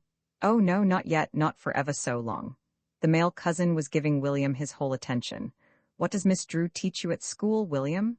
He said. Oh, just honorary things, armadas and things. And 'bout lending £100. That's an awful soft thing. I understand it, he added hastily, fearing further explanation, but it's soft. My father thinks it is too, and he ought to know. He's been abroad lots of times. He's been chased by a bull, my father has. The shades of night were falling fast when William reached Miss Drew's house, still discoursing volubly. He was drunk with success. He interpreted his idol's silence as the silence of rapt admiration. He was passing through the gate with his two companions with the air of one assured of welcome, when Miss Drew shut the gate upon him firmly. You'd better go home now, William, she said. William hesitated. I don't mind comin' in a bit, he said. I'm not tired. But Miss Drew and the male cousin were already halfway up the walk. William turned his steps homeward. He met Ethel near the gate. William, where have you been? I've been looking for you everywhere. It's hours past your bedtime. I was going to walk with Miss Drew, but you should have come home at your bedtime. I don't think she wanted me to go, he said with dignity. I think it wouldn't have been polite. William found that a new and serious element had entered his life. It was not without its disadvantages. Many had been the little diversions by which William had been wont to while away the hours of instruction. In spite of his devotion to Miss Drew, he missed the old days of carefree exuberance, but he kept his new seat in the front row and clung to his role of earnest student. He was beginning to find also that a conscientious performance of home lessons limited his activities after school hours, but at present he hugged his chains.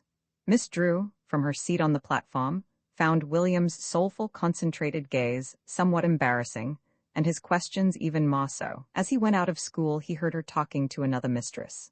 I'm very fond of syringa, she was saying. I'd love to have some. William decided to bring her syringa, handfuls of syringa, armfuls of syringa. He went straight home to the gardener. No, I ain't got no syringa. Please step off my rose bed, Mr. William. No, there ain't any syringa in this air garden. I dunno for why. Please leave my ose pipe alone, Mr. William. Huh, ejaculated William, scornfully turning away. He went round the garden. The gardener had been quite right. There were guelder roses everywhere, but no syringa. He climbed the fence and surveyed the next garden. There were guelder roses everywhere, but no syringa. It must have been some peculiarity in the soil. William strolled down the road, scanning the gardens as he went. All had guelder roses. None had syringa. Suddenly he stopped. On a table in the window of a small house at the bottom of the road was a vase of syringa. He did not know who lived there.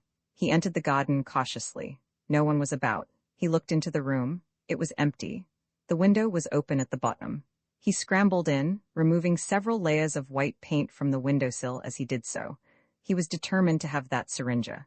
He took it dripping from the vase and was preparing to depart when the door opened and a fat woman appeared upon the threshold. The scream that she emitted at sight of William curdled the very blood in his veins. She dashed to the window, and William, in self-defense, dodged round the table and out of the door. The back door was open, and William blindly fled by it. The fat woman did not pursue. She was leaning out of the window, and her shrieks rent the air. Police! Help! Murder! Robbers! The quiet little street rang with the raucous sounds. William felt cold shivers creeping up and down his spine. He was in a small back garden from which he could see no exit. Meanwhile, the shrieks were redoubled. "Help! Help! Help!" Then came sounds of the front door opening and men's voices. "Hello? Who is it? What is it?" William glared round wildly. There was a hen house in the corner of the garden, and into this he dashed, tearing open the door and plunging through a mass of flying feathers and angry, disturbed hens. William crouched in a corner of the dark henhouse, determinedly clutching his bunch of syringa. Distant voices were at first all he could hear. Then they came nearer, and he heard the fat lady's voice loudly declaiming. He was quite a small man, but with such an evil face. I just had one glimpse of him as he dashed past me. I'm sure he'd have murdered me if I hadn't cried for help. Oh, the coward! And a poor defenseless woman? He was standing by the silver table. I disturbed him at his work of crime. I feel so upset. I shan't sleep for nights. I shall see his evil, murderous face, and a poor, unarmed woman. Can you give us no details, madam? Said a man's voice. Could you recognize him again? Anywhere? She said firmly. Such a criminal face, you've no idea how upset I am. I might have been a lifeless corpse now if I hadn't had the courage to cry for help. We're measuring the footprints, madam. You say he went out by the front door? I'm convinced he did. I'm convinced he's hiding in the bushes by the gate. Such a low face. My nerves are absolutely jarred. We'll search the bushes again, madam, said the other voice wearily, but I expect he has escaped by now. The brute, said the fat lady. Oh, the brute, and that face, if I hadn't had the courage to cry out. The voices died away and William was left alone in a corner of the henhouse. A white hen appeared in the little doorway, squawked at him angrily, and retired, cackling indignation. Visions of lifelong penal servitude or hanging passed before William's eyes. He'd rather be executed, really. He hoped they'd execute him. Then he heard the fat lady bidding goodbye to the policeman. Then she came to the back garden, evidently with a friend, and continued to paw forth her troubles. And he dashed past me, dear. Quite a small man, but with such an evil face. A black hen appeared in the little doorway, and with an angry squawk at William, returned to the back garden. I think you're splendid, dear, said the invisible friend. How you had the courage. The white hen gave a sardonic scream. You'd better come in and rest, darling, said the friend. I'd better, said the fat lady in a plaintive, suffering voice. I do feel very shaken. Their voices ceased, the door was closed, and all was still. Cautiously, very cautiously, a much disheveled William crept from the henhouse and round the side of the house. Here he found a locked side gate over which he climbed, and very quietly he glided down to the front gate and to the road. Where's William this evening? Said Mrs. Brown. I do hope he won't stay out after his bedtime. Oh, I've just met him, said Ethel. He was going up to his bedroom. He was covered with hen feathers and holding a bunch of syringa. Mad, sighed his father. Mad, mad, mad. The next morning William laid a bunch of syringa upon Miss Drew's desk. He performed the offering with an air of quiet, manly pride. Miss Drew recoiled. Not syringa, William. I simply can't bear the smell. William gazed at her in silent astonishment for a few moments. Then, but you said you were fond of syringa and that you'd like to have them. Did I say syringa? Said Miss Drew vaguely. I meant Gelder roses. William's gaze was one of stony contempt. He went slowly back to his old seat at the back of the room. That evening he made a bonfire with several choice friends and played Red Indians in the garden.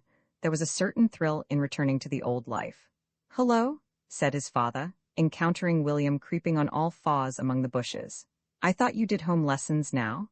William arose to an upright position. I'm not going to take much bother over 'em now, said William. Miss Drew, she can't talk straight. She dunno what she means. That's always the trouble with women, agreed his father.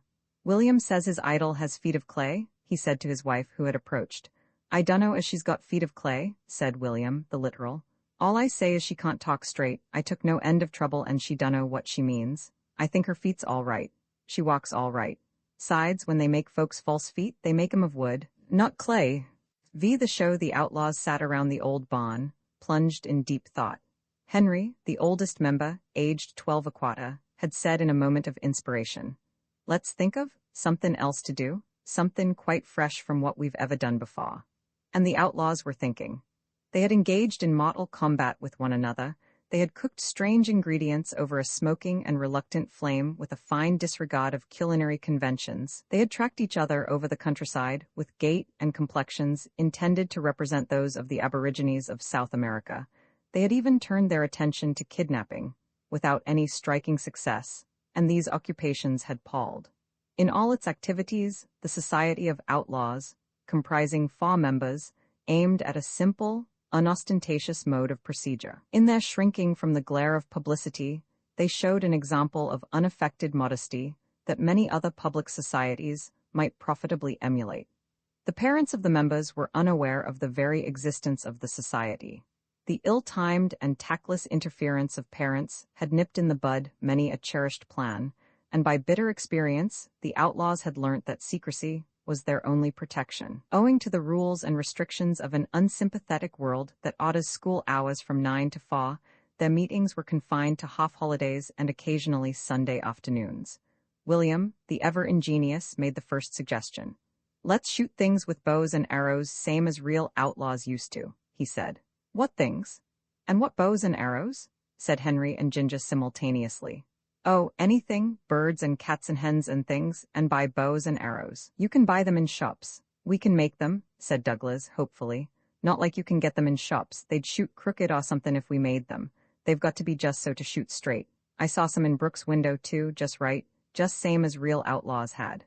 "How much?" said the outlaws breathlessly. 5 shillings, targets for learnin' on before we begin shootin' real things and all." 5 shillings? breathed Douglas. He might as well have said 5 pounds. "We've not got 5 shillings. Henry's not having any money since he broke their drawing-room window and Ginger only has 3d a week and has to give collection, and we've not paid for the guinea pig yet, the one that got into Ginger's sister's hat and she was so mad at, and, oh, never mind all that," said William, scornfully. "We'll just get 5 shillings. "How?" "Well, uncertainly. Grown-ups can always get money when they want it." "How?" Again, William disliked being tied down to details. "Oh, bazaars and things," impatiently. "Bazaars?" exploded Henry. "Who'd come to a bazaar if we had one? Who would? Just tell me that if you're so clever, who'd come to it? Besides, you've got to sell things at a bazaar, haven't you?" "What we sell? We've got nothing to sell, have we? What's the good of having a bazaar with nothing to sell and no one to buy it? Just tell me that." Henry always enjoyed scoring off William. "Well, shows and things," said William desperately. There was a moment's silence, then Ginger repeated thoughtfully. "Shows?" And Douglas, whose eldest brother was home from college for his vacation, murmured self-consciously, "By Jove." "We could do a show," said Ginger. "Get animals and things and charge money for looking at them." "Who'd pay it?" said Henry, the doubter. "Anyone would. You'd pay to see animals, wouldn't you?" "Real animals. People do at the zoo, don't they?" "Well, we'll get some animals. That's easy enough, isn't it?" A neighboring church clock struck 4 and the meeting was adjourned. "Well, we'll have a show and get money and buy bows and arrows and shoot things," summed up William, "and we'll arrange the show next week." William returned home slowly and thoughtfully. He sat on his bed, his hands in his pockets, his brow drawn into a frown, his thoughts wandering in a dreamland of wonderful shows and rare exotic beasts. Suddenly from the next room came a thin sound that gathered volume till it seemed to fill the house like the roaring of a lion, then died gradually away and was followed by silence. But only for a second. It began again. A small whisper that grew louder and louder, became a raucous bellow, then faded slowly away to rise again after a moment's silence. In the next room, William's mother's Aunt Emily was taking her afternoon nap. Aunt Emily had come down a month ago for a week's visit and had not yet referred to the date of her departure. William's father was growing anxious. She was a stout, healthy lady who spent all her time recovering from a slight illness she had had 2 years ago. Her life held 2 occupations, and only 2. These were eating and sleeping. For William, she possessed a subtle but irresistible fascination.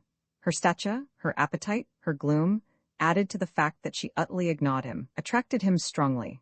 The tea bell rang, and the sound of the snoring ceased abruptly. This entertainment over, William descended to the dining room, where his father was addressing his mother with some heat. "Is she going to stay here forever, or only for a few years? I'd like to know, because—" Perceiving William, he stopped abruptly, and William's mother murmured, "It's so nice to have her, dear." Then Aunt Emily entered. "Have you slept well, Aunt?"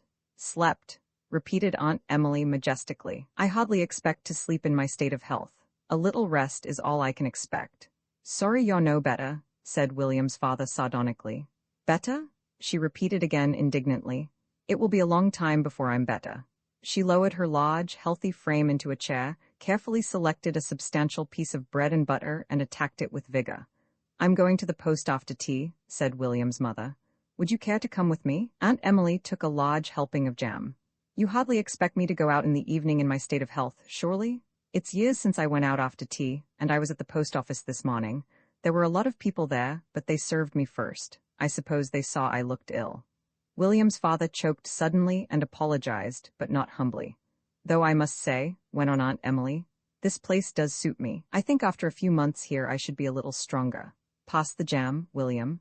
The glance that William's father fixed upon her would have made a stronger woman quail, but Aunt Emily was scraping out the last remnants of jam and did not notice. I'm a bit overtired today, I think, she went on. I'm so apt to forget how weak I am and then I overdo it. I'm ready for the cake, William. I just sat out in the sun yesterday afternoon and sat a bit too long and overtired myself. I ought to write letters after tea, but I don't think I have the strength. Another piece of cake, William. I'll go upstairs to rest instead, I think. I hope you'll keep the house quiet. It's so rarely that I can get a bit of sleep. William's father left the room abruptly. William sat on and watched, with fascinated eyes, the cake disappear, and finally followed the large, portly figure upstairs and sat down in his room to plan the show, and incidentally listen, with a certain thrilled awe, for the sounds from next door. The place and time of the show presented no little difficulty. To hold it in the old barn would give away to the world the cherished secret of their meeting place. It was William who suggested his bedroom, to be entered, not by way of the front door and staircase, but by the less public way of the garden wall and scullery roof. Ever an optimist, he affirmed that no one would see or hear. The choice of a time was limited to Wednesday afternoon, Saturday afternoon, and Sunday. Sunday at first was ruled out as impossible, but there were difficulties about Wednesday afternoon and Saturday afternoon. On Wednesday afternoon, Ginger and Douglas were unwilling and ungraceful pupils at a dancing class.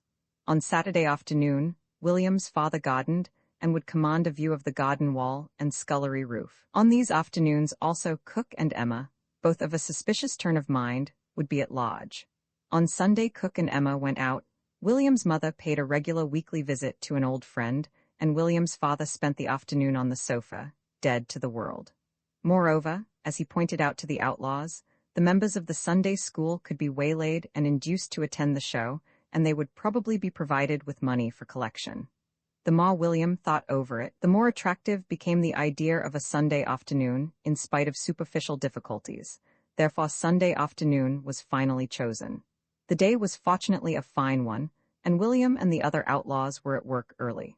William had asked his mother, with an expression of meekness and virtue that ought to have warned her of danger, if he might have just a few friends in his room for the afternoon.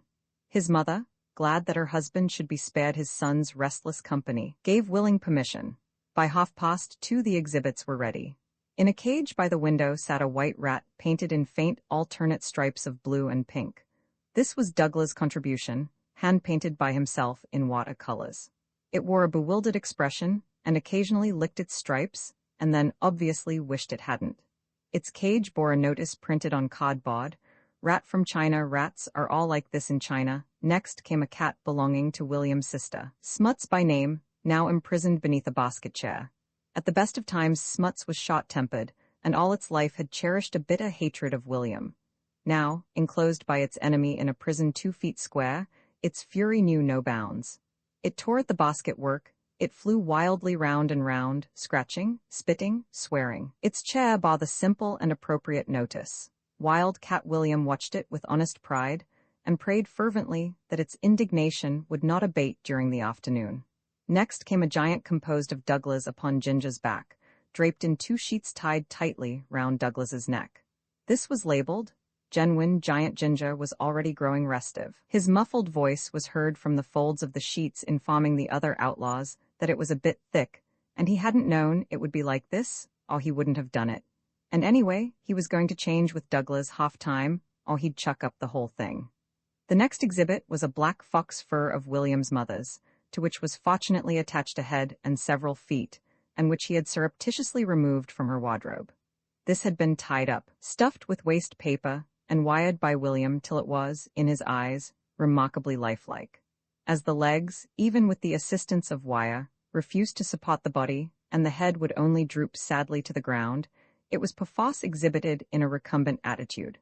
It bore marks of sticky fingers, and of several side slips of the scissors when William was cutting the wire, but on the whole, he was justly proud of it. It bore the striking but untruthful legend, "Bear shot by outlaws in Russia." Next came Blue Dog. This was Henry's fox terrier, generally known as Chips. For Chips the world was very black.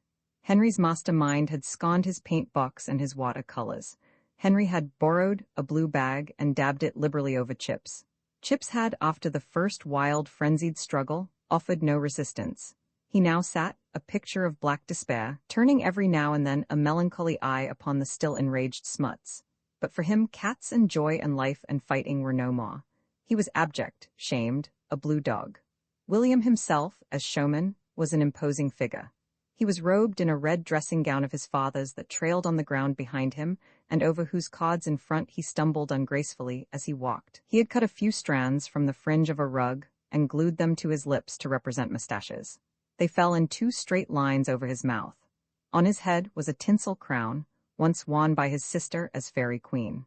The show had been widely advertised, and all the neighboring children had been individually canvassed, but under strict orders of secrecy. The threats of what the outlaws would do if their secret were disclosed had kept many a child awake at night. William surveyed the room proudly. "Not a bad show for a penny, I should say. I guess there aren't many like it anyway.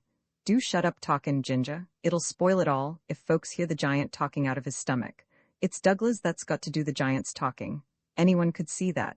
I say they're comin'. Look, they are comin', along the wall." There was a thin line of children climbing along the wall in single file on all fours. They ascended the scullery roof and approached the window. These were the first arrivals who had called on their way to Sunday school. Henry took their pennies and William cleared his throat and began. "White rat from China, ladies and gentlemen, pink and blue striped. All rats is pink and blue striped in China. This is the only genuine China rat in England, brought over from China special last week just for the show. It lives on China, bread and butter brought over special too. Wash it," jeered an unbeliever. "Just wash it and let's see it then." "Wash it?" repeated the showman indignantly. "It's gotta be washed. It's washed every morning and night same as you or me. China rats have gotta be washed or they die right off. Washing 'em don't make no difference to their stripes. Anyone knows that knows anything about China rats, I guess." He laughed scornfully and turned to Smuts. Smuts had grown used to the basket chair and was settling down for a nap. William crouched down on all fours, ran his fingers along the basket work, and putting his face close to it, gave vent to a malicious howl. Smuts sprang at him, scratching and spitting. "Wild cat," said William triumphantly. "Look at it, kill anyone if it got out, spring at their throats it would, and scratch their eyes out with its paws and bite their necks till its teeth met. If I just moved away that chair it would spring out at you." They moved hastily away from the chair, and I bet some of you would be dead pretty quick. It could have anyone's head right off with bitten and scratchin'. Right off, separate from their bodies. There was an ostrican silence. Then, "Gone, it's Smuts, it's your sister's cat." William laughed as though vastly amused by this idea. "Smuts," he said, giving a surreptitious kick to the chair that infuriated its occupant still more. "I guess there wouldn't be many of us left in this house if Smuts was like this." They passed on to the giant. "A giant," said William, rearranging the tinsel crown, which was slightly too big for him. "Real giant, look at it, as big as 2 of you put together. How do you think he gets in at doors and things? Has to have everything made special. Look at him walk. Walk, Ginger." Ginger took 2 steps forward. Douglas clutched his shoulders and murmured anxiously, "By Jove." "Go on," urged William scornfully. "That's not walkin'." The goaded Ginger's voice came from the giant's middle regions. "If you go on talkin' at me, I'll drop him. I'm just about sick of it." "All right," said William hastily. "Anyway, it's a giant," he went on to his audience. "A jolly fine giant." "It's got Douglas's face," said one of his audience. William was for a moment at a loss. "Well," he said at last, "giant's got to have some sort of a face, hasn't it? Can't not have a face, can it?" The Russian bear, which had often been seen adorning the shoulders of William's mother and was promptly recognized, was greeted with ribald jeers, but there was no doubt as to the success of the blue dog. Chips advanced deprecatingly, blue head drooping, and blue tail between blue legs, making abject apologies for his horrible condition. But Henry had done his work well. They stood around in rapt admiration. "Blue dog," said the showman, walking forward proudly and stumbling violently over the cords of the dressing gown. "Blue dog," he repeated, recovering his balance and removing the tinsel crown from his nose to his brow. "You never saw a blue dog before, did you? No, and you aren't likely to see one again, neither. It was made blue special for this show. It's the only blue dog in the world. Folks'll be comin' from all over the world to see this blue dog, and thrown in a penny show. If it was in the zoo, you'd have to pay a shilling to see it, I bet. It's just luck for you it's here. I guess the folks at the zoo wish they'd got it.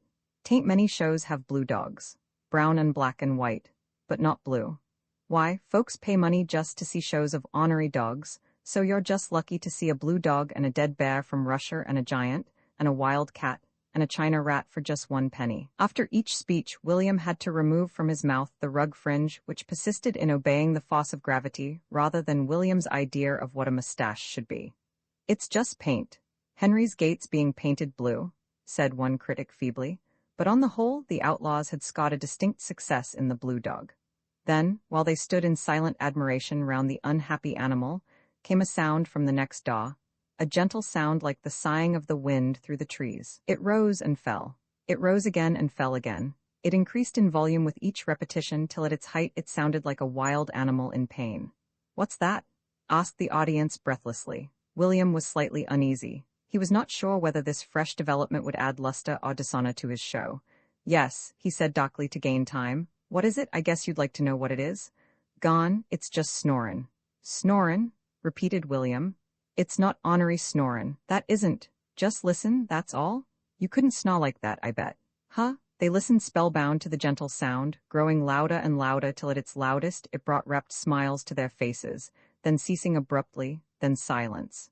Then again the gentle sound that grew and grew. William asked Henry in a stage whisper if they oughtn't to charge extra for listening to it. The audience hastily explained that they weren't listening, they just couldn't help hearing. A second batch of sightseers had arrived and were paying their entrance pennies, but the first batch refused to move.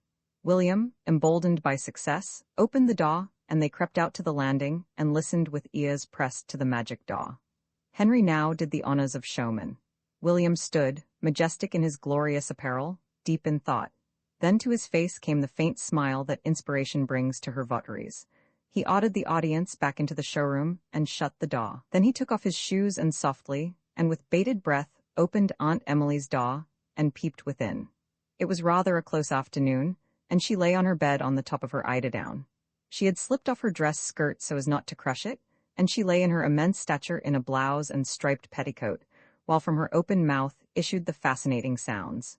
In sleep, Aunt Emily was not beautiful. William thoughtfully propped up a cushion in the doorway and stood considering the situation. In a few minutes, the showroom was filled with a silent, expectant crowd.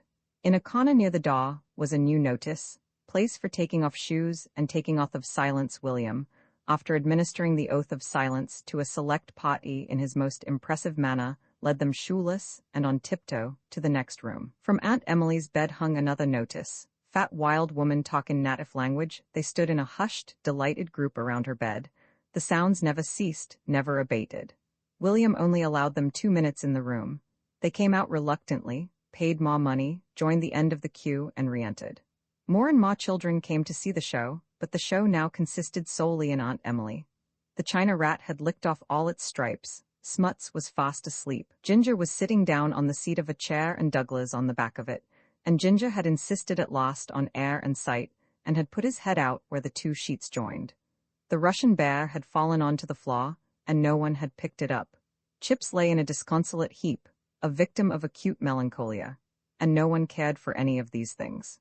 Newcomers passed by them hurriedly and stood shoeless in the queue outside Aunt Emily's room, eagerly awaiting their turn. Those who came out simply went to the end again to wait another turn.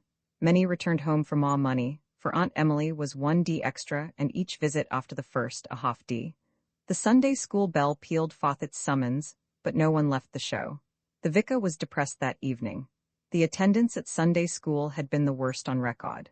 And still, Aunt Emily slept and snored with a rapt, silent crowd around her, but William could never rest content. He possessed ambition that would have put many of his elders to shame. He cleared the room and reopened it after a few minutes, during which his clients waited in breathless suspense. When they re-entered, there was a fresh exhibit. William's keen eye had been searching out each detail of the room. On the table by her bed now stood a glass containing teeth that William had discovered on the washstand, and a switch of hair and a toothless comb that William had discovered on the dressing table. These all bore notices: Fat wild woman's teeth, fat wild woman's hair, fat wild woman's comb, were it not that the slightest noise meant instant expulsion from the show. Some of their number had already suffered that bitter fate. There would have been no restraining the audience. As it was, they crept in, silent, expectant, thrilled, to watch and listen for the blissful 2 minutes. And Aunt Emily never failed them. Still she slept and snored. They borrowed money recklessly from each other. The poor sold their dearest treasures to the rich, and still they came again and again. And still Aunt Emily slept and snored. It would be interesting to know how long this would have gone on, had she not, on the top note of appeal that was a pure delight to her audience, awakened with a start and glanced around her. At first she thought that the cluster of small boys around her was a dream, especially as they turned and fled precipitately at once. Then she sat up and her eye fell upon the table by her bed, the notices, and finally upon the petrified horror-stricken showman. She sprang up and, seizing him by the shoulders, shook him till his teeth chattered. The tinsel crown fell down, encircling ears and nose, and one of his mustaches fell limply at his feet. "You wicked boy," she said as she shook him. "You wicked, wicked, wicked boy." He escaped from her grasp and fled to the showroom, where, in sheer self-defense, he moved a table and 3 chairs across the door. The room was empty except for Henry, the blue dog, and the still sleeping Smuts. All that was left of the giant was the crumpled sheets. Douglas had, with an ostracan, by Jove, snatched up his rat as he fled. The last of their clients was seen scrambling along the top of the garden wall on all fours with all possible speed. Mechanically, William straightened his crown. "She's woke," he said. "She's mad wild." He listened apprehensively for angry footsteps descending the stairs and his father's dread summons, but none came. Aunt Emily could be heard moving about in her room, but that was all. A wild hope came to him that, given a little time, she might forget the incident. "Let's count the money," said Henry at last. They counted. 4 and 6, screamed William. 4 and 6, jolly good, I should say, and it would only have been about 2 shillings without Aunt Emily, and I thought of her, didn't I? I guess you can all be jolly grateful to me." "All right," said Henry unkindly. "I'm not envying you, am I? You're welcome to it when she tells your father." And William's proud spirits dropped. Then came the opening of the fateful door and heavy steps descending the stairs. William's mother had returned from her weekly visit to her friend. She was placing her umbrella in the stand as Aunt Emily, hatted and coated and carrying a bag, descended. William's father had just awakened from his peaceful Sunday afternoon slumber, and, hearing his wife, had come into the hall. Aunt Emily fixed her eye upon him. "Will you be good enough to procure a conveyance?" she said. "After the indignities to which I have been subjected in this house, I refuse to remain in it a moment longer." Quivering with indignation, she gave details of the indignities to which she had been subjected. William's mother pleaded, apologized, coaxed. William's father went quietly out to procure a conveyance. When he returned, she was still talking in the hall. "A crowd of vulgar little boys," she was saying, "and horrible indecent placards all over the room." He carried her bag down to the cab. "And me in my state of health?" she said as she followed him. From the cab she gave her parting shot. "And if this horrible thing hadn't happened, I might have stayed with you all the winter and perhaps part of the spring." William's father wiped his brow with his handkerchief as the cab drove off.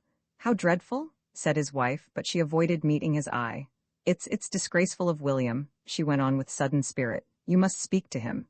"I will," said his father determinedly. "William," he shouted sternly from the hall. William's heart sank. "She's told," he murmured, his last hope gone. "You'd better go and get it over," advised Henry. "William," repeated the voice still more fiercely. Henry moved near the window, prepared for instant flight if the voice's owner should follow it up the stairs. "Go on," he urged. "He'll only come up for you." William slowly removed the barricade and descended the stairs. He had remembered to take off the crown and dressing gown, but his one-sided mustache still hung limply over his mouth. His father was standing in the hall. "What's that horrible thing on your face?" he began. "Whiskers," answered William laconically. His father accepted the explanation. "Is it true," he went on, "that you actually took your friends into your aunt's room without permission and hung vulgar placards around it?" William glanced up into his father's face and suddenly took hope. Mr. Brown was no actor. "Yes," he admitted. "It's disgraceful," said Mr. Brown. "Disgraceful, that's all." But it was not quite all. Something hard and round slipped into William's hand. He ran lightly upstairs. "Hello," said Henry, surprised. "That's not taken long." "What?" William opened his hand and showed something that shone upon his extended palm. "Look," he said. "Crumbs, look." It was a bright half-crown. Vi a question of grammar. It was raining. It had been raining all morning. William was intensely bored with his family. What can I do? He demanded of his father for the 10th time. Nothing, said his father fiercely from behind his newspaper. William followed his mother into the kitchen. What can I do? He said plaintively. Couldn't you just sit quietly? Suggested his mother. That's not doing anything, William said. I could sit quietly all day, he went on aggressively, if I wanted. But you never do. No, 'cause there wouldn't be any sense in it, would there?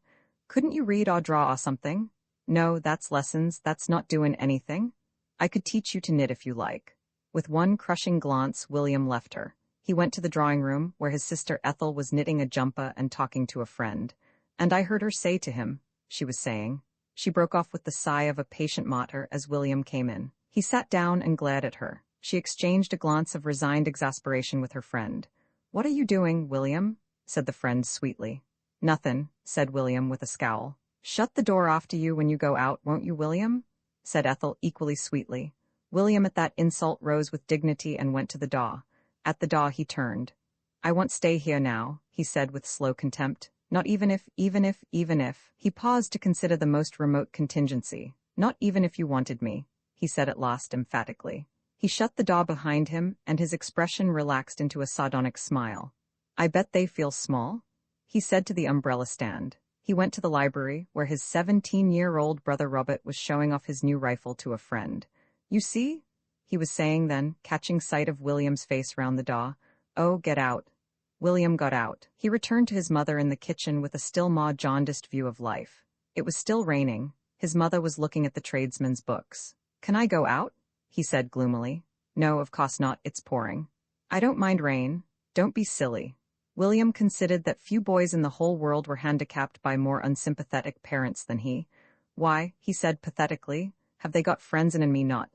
I suppose you didn't think of asking anyone, she said calmly.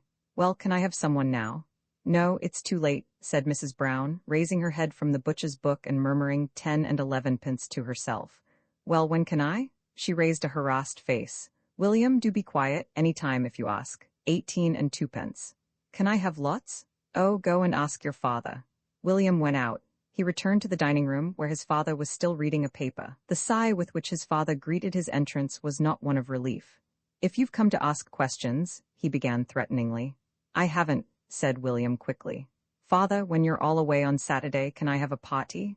No, of course not, said his father irritably. Can't you do something? William, goaded to desperation, burst into a flood of eloquence. The sort of things I want to do, they don't want me to do, and the sort of things I don't want to do, they want me to do. Mother said to knit, knit. His scorn and fury were indescribable. His father looked out of the window. Thank heaven, it's stopped raining, go out. William went out. There were some quite interesting things to do outside. In the road there were puddles, and the sensation of walking through a puddle, as every boy knows, is a very pleasant one. The hedges, when shaken, sent quite a shower bath upon the shaker, which also is a pleasant sensation. The ditch was full, and there was the thrill of seeing how often one could jump across it without going in. One went in more often than not. It is also fascinating to walk in mud, scraping it along with one's boots. William's spirits rose, but he could not shake off the idea of the party. Quite suddenly, he wanted to have a party, and he wanted to have it on Saturday. His family would be away on Saturday. They were going to spend the day with an aunt. Aunts rarely included William in their invitation. He came home wet and dirty and cheerful. He approached his father warily. Did you say I could have a party, father? He said casually. No, I did not, said Mr. Brown firmly. William let the matter rest for the present. He spent most of the English grammar class in school next morning considering it. There was a great deal to be said for a party in the absence of one's parents and grown-up brother and sister. He'd like to ask George and Ginger and Henry and Douglas and heaps of them. He'd like to ask them all. They were the whole class, 30 in number. What have I just been saying, William? William sighed. That was the foolish sort of question that schoolmistresses were always asking. They ought to know themselves what they'd just been saying better than anyone. He never knew. Why were they always asking him? He looked blank. Then, was it anything about participles? He remembered something vaguely about participles, but it mightn't have been today. Miss Jones groaned. That was ever so long ago, William, she said. You've not been attending. William cleared his throat with a certain dignity and made no answer. Tell him, Henry. Henry ceased his enthralling occupation of trying to push a fly into his inkwell with his nib, and answered mechanically. 2 negatives make an affirmative.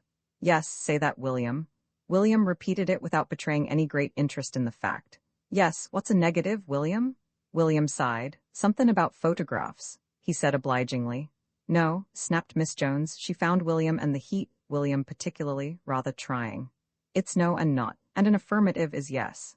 Oh, said William politely. So 2 nos and nots mean yes if they're in the same sentence. If you said there's not no money in the box, you mean there is. William considered. He said, oh, again. Then he seemed suddenly to become intelligent. Then, he said, if you say no and not in the same sentence, does it mean yes? Certainly. William smiled. William's smile was a rare thing. Thank you, he said. Miss Jones was quite touched. It's all right, William, she said. I'm glad you're beginning to take an interest in your work. William was murmuring to himself. No, of course not, and no. I did not, and a no and a not mean a yes, so he meant yes, of course, and yes, I did. He waited till the Friday before he gave his invitations with a casual air. My folks is going away tomorrow, and they said I could have a few friends in to tea. Can you come? Tell your mother they said just to come and not bother to write. He was a bond strategist. Not one of his friend's parents guessed the true state of affairs. When William's conscience, that curious organ, rose to reproach him, he said to it firmly, he said I could. He said yes, of course. He said yes, I did. He asked them all. He thought that while you are having a party, you might as well have a big one. He hinted darkly at unrestrained joy and mirth. They all accepted the invitation. William's mother took an anxious farewell of him on Saturday morning. You don't mind being left, darling, do you? No, mother, said William with perfect truth. You won't do anything we've told you not to, will you? No, mother, only things you've said yes to. Cook and Jane had long looked forward to this day. There would be very little to do in the house, and as far as William was concerned, they hoped for the best. William was out all the morning. At lunch, he was ominously quiet and polite. Jane decided to go with her young man to the pictures. Cook said she didn't mind being left, as that Master William had gone out, and there seemed to be no prospect of his return before tea time. So Jane went to the pictures. About 3 o'clock, the postman came, and Cook went to the door for the letters. Then she stood gazing down the road as though transfixed. William had collected his guests en route. He was bringing them joyfully home with him. Clean and starched and prim had they issued from their homes, but they had grown hilarious under William's benign influence. They had acquired sticks and stones and old tins from the ditches as they came along. They perceived from William's general attitude towards it that it was no ordinary party. They were a happy crowd. William headed them with a trumpet. They trooped in at the garden gate. Cook, pale and speechless, watched them. Then her speechlessness departed. You're not coming in here? She said fiercely. What have you brought all those boys cluttering up the garden? They've come to tea, said William calmly. She grew paler still. That they've not, she said fiercely. What your father'd say? He said they could come, said William. I asked him and he said yes, of course, and I asked if he'd said so and he said yes, I did. That's what he said, cause of English grammar and what Miss Jones said. Cook's answer was to slam the door in his face and lock it. The 30 guests were slightly disconcerted, but not for long. Come on, shouted William excitedly. She's the enemy, let's storm her old castle. The guests' spirits rose. This promised to be infinitely superior to the usual party. They swarmed round to the back of the house. The enemy had bolted the back door and was fastening all the windows. Purple with fury, she shook her fist at William through the drawing-room window. William brandished his piece of stick and blew his trumpet in defiant reply. The army had armed itself with every kind of weapon, including the raspberry canes whose careful placing was the result of a whole day's work of William's father. William decided to climb up to the balcony outside Ethel's open bedroom window with the help of his noble band. The air was full of their defiant war-whoops. They filled the front garden, trampling on all the rose beds, cheering William as he swarmed up to the balcony, his trumpet between his lips. The enemy appeared at the window and shut it with a bang, and William, startled, dropped down among his followers. They raised a hoarse roar of anger. Mean old cat, shouted the enraged general. The blood of the army was up. No army of 30 strong worthy of its name could ever consent to be worsted by an enemy of 1. All the doors and windows were bolted. There was only one thing to be done, and this the general did, encouraged by loyal cheers from his army. Go it, old William? Ya, he, oo, oh. The stone with which William broke the drawing-room window fell upon a small occasional table, scattering Mrs. Brown's cherished silver far and wide.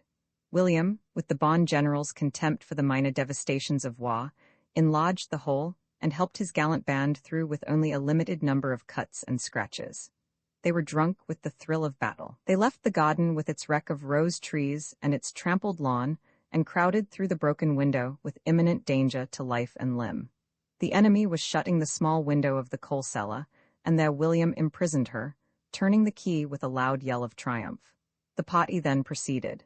It fulfilled the expectations of the guests that it was to be a party unlike any other party. At other parties they played hide and seek, with smiling but firm mothers and aunts and sisters stationed at intervals with damping effects upon one's spirits, with "not in the bedrooms, dear," and "mind the umbrella stand," and "certainly not in the drawing-room," and "don't shout so loud, darling."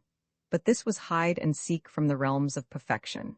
Up the stairs and down the stairs, in all the bedrooms, sliding down the balusters, in and out of the drawing-room, leaving trails of muddy boots and shattered ornaments as they went.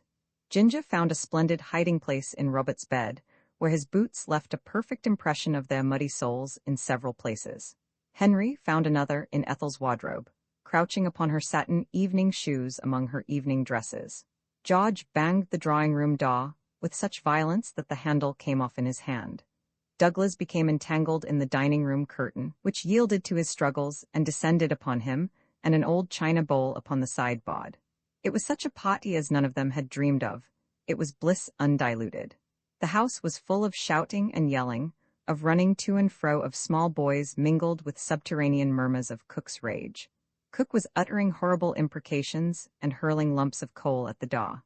She was Irish and longed to return to the fray. It was William who discovered first that it was tea time and there was no tea. At first he felt slightly aggrieved. Then he thought of the larder and his spirits rose. "Come on," he called. "All just get what you can." They trooped in, panting, shouting, laughing, and all just got what they could.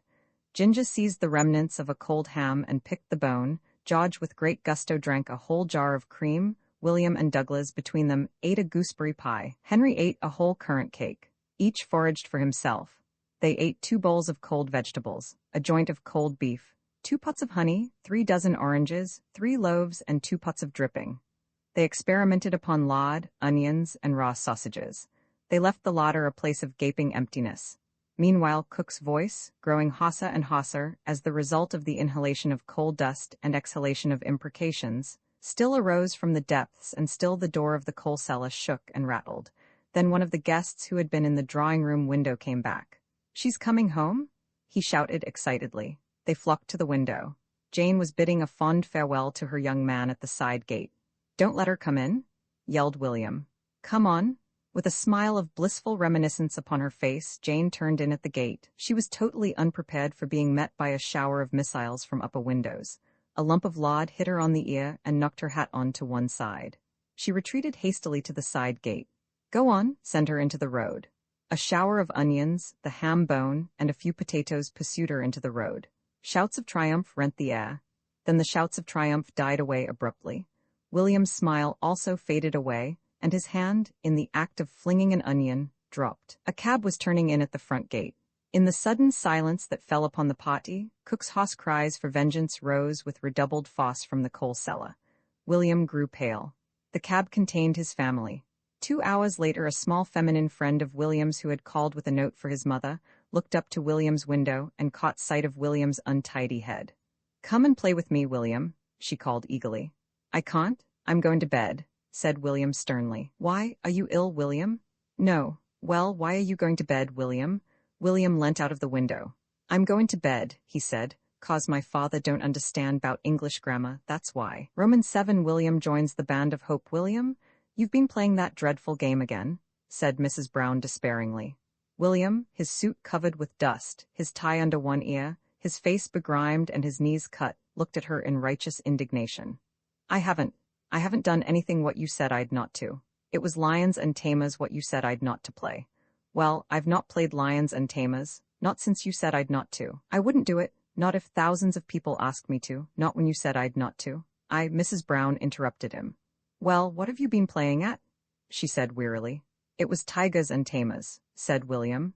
"It's a different game altogether. In Lions and Tamers, half of you is lions and the other half tamers, and the tamers try to tame the lions and the lions try not to be tamed. That's lions and tamers. It's all there is to it. It's quite a little game. What are you doing, tigers and tamers? Said Mrs. Brown suspiciously. Well, William considered deeply. Well, he repeated lamely, in tigers and tamers half of you is tigers, you see, and the other half. It's exactly the same thing, William, said Mrs. Brown with sudden spirit. I don't see how you can call it the same thing, said William doggedly. You can't call a lion a tiger, can you? It just isn't one. They're in quite different cages in the zoo. Tigers and tamers can't be exactly the same as lions and tamers. Well then, said Mrs. Brown firmly, you're never to play tigers and tamers either, and now go and wash your face. William's righteous indignation increased. My face? He repeated as if he could hardly believe his ears. My face? I've washed it twice today. I washed it when I got up and I washed it for dinner. You told me to. Well, just go and look at it. William walked over to the looking-glass and surveyed his reflection with interest. Then he passed his hands lightly over the discolored surface of his face, stroked his hair back and straightened his tie. This done, he turned hopefully to his mother. It's no good, she said. You must wash your face and brush your hair, and you'd better change your suit and stockings. They're simply covered with dust. William turned slowly to go from the room. I shouldn't think, he said bitterly, as he went, I shouldn't think there's many houses where so much washin' and brushin' goes on as in this, and I'm glad for their sakes. She heard him coming downstairs 10 minutes later. William, she called. He entered. He was transformed. His face and hair shone. He had changed his suit. His air of righteous indignation had not diminished. That's better, said his mother approvingly. Now, William, do just sit down here till tea time. There's only about 10 minutes, and it's no good you're going out. You'll only get yourself into a mess again if you don't sit still. William glanced round the drawing room with the air of one goaded beyond bearing. Here? Well, dear, just till tea time. What can I do in here? There's nothing to do, is there? I can't sit still and not do anything, can I? Oh, read a book. There are ever so many books over there you haven't read, and I'm sure you'd like some of them. Try one of Scott's. She ended rather doubtfully. William walked across the room with an expression of intense suffering, took out a book at random, and sat down in an attitude of aloof dignity, holding the book upside down. It was thus that Mrs. de Vere-Carter found him when she was announced a moment later. Mrs. de Vere-Carter was a recent addition to the neighborhood. Before her marriage, she had been one of the Randalls of Hertfordshire. Everyone on whom Mrs. de Vere-Carter smiled felt intensely flattered. She was tall and handsome and gushing and exquisitely dressed. Her arrival had caused quite a sensation. Everyone agreed that she was charming. On entering Mrs. Brown's drawing room, she saw a little boy, dressed very neatly, with a clean face and well-brushed hair, sitting quietly on a low chair in a corner reading a book. The little dear?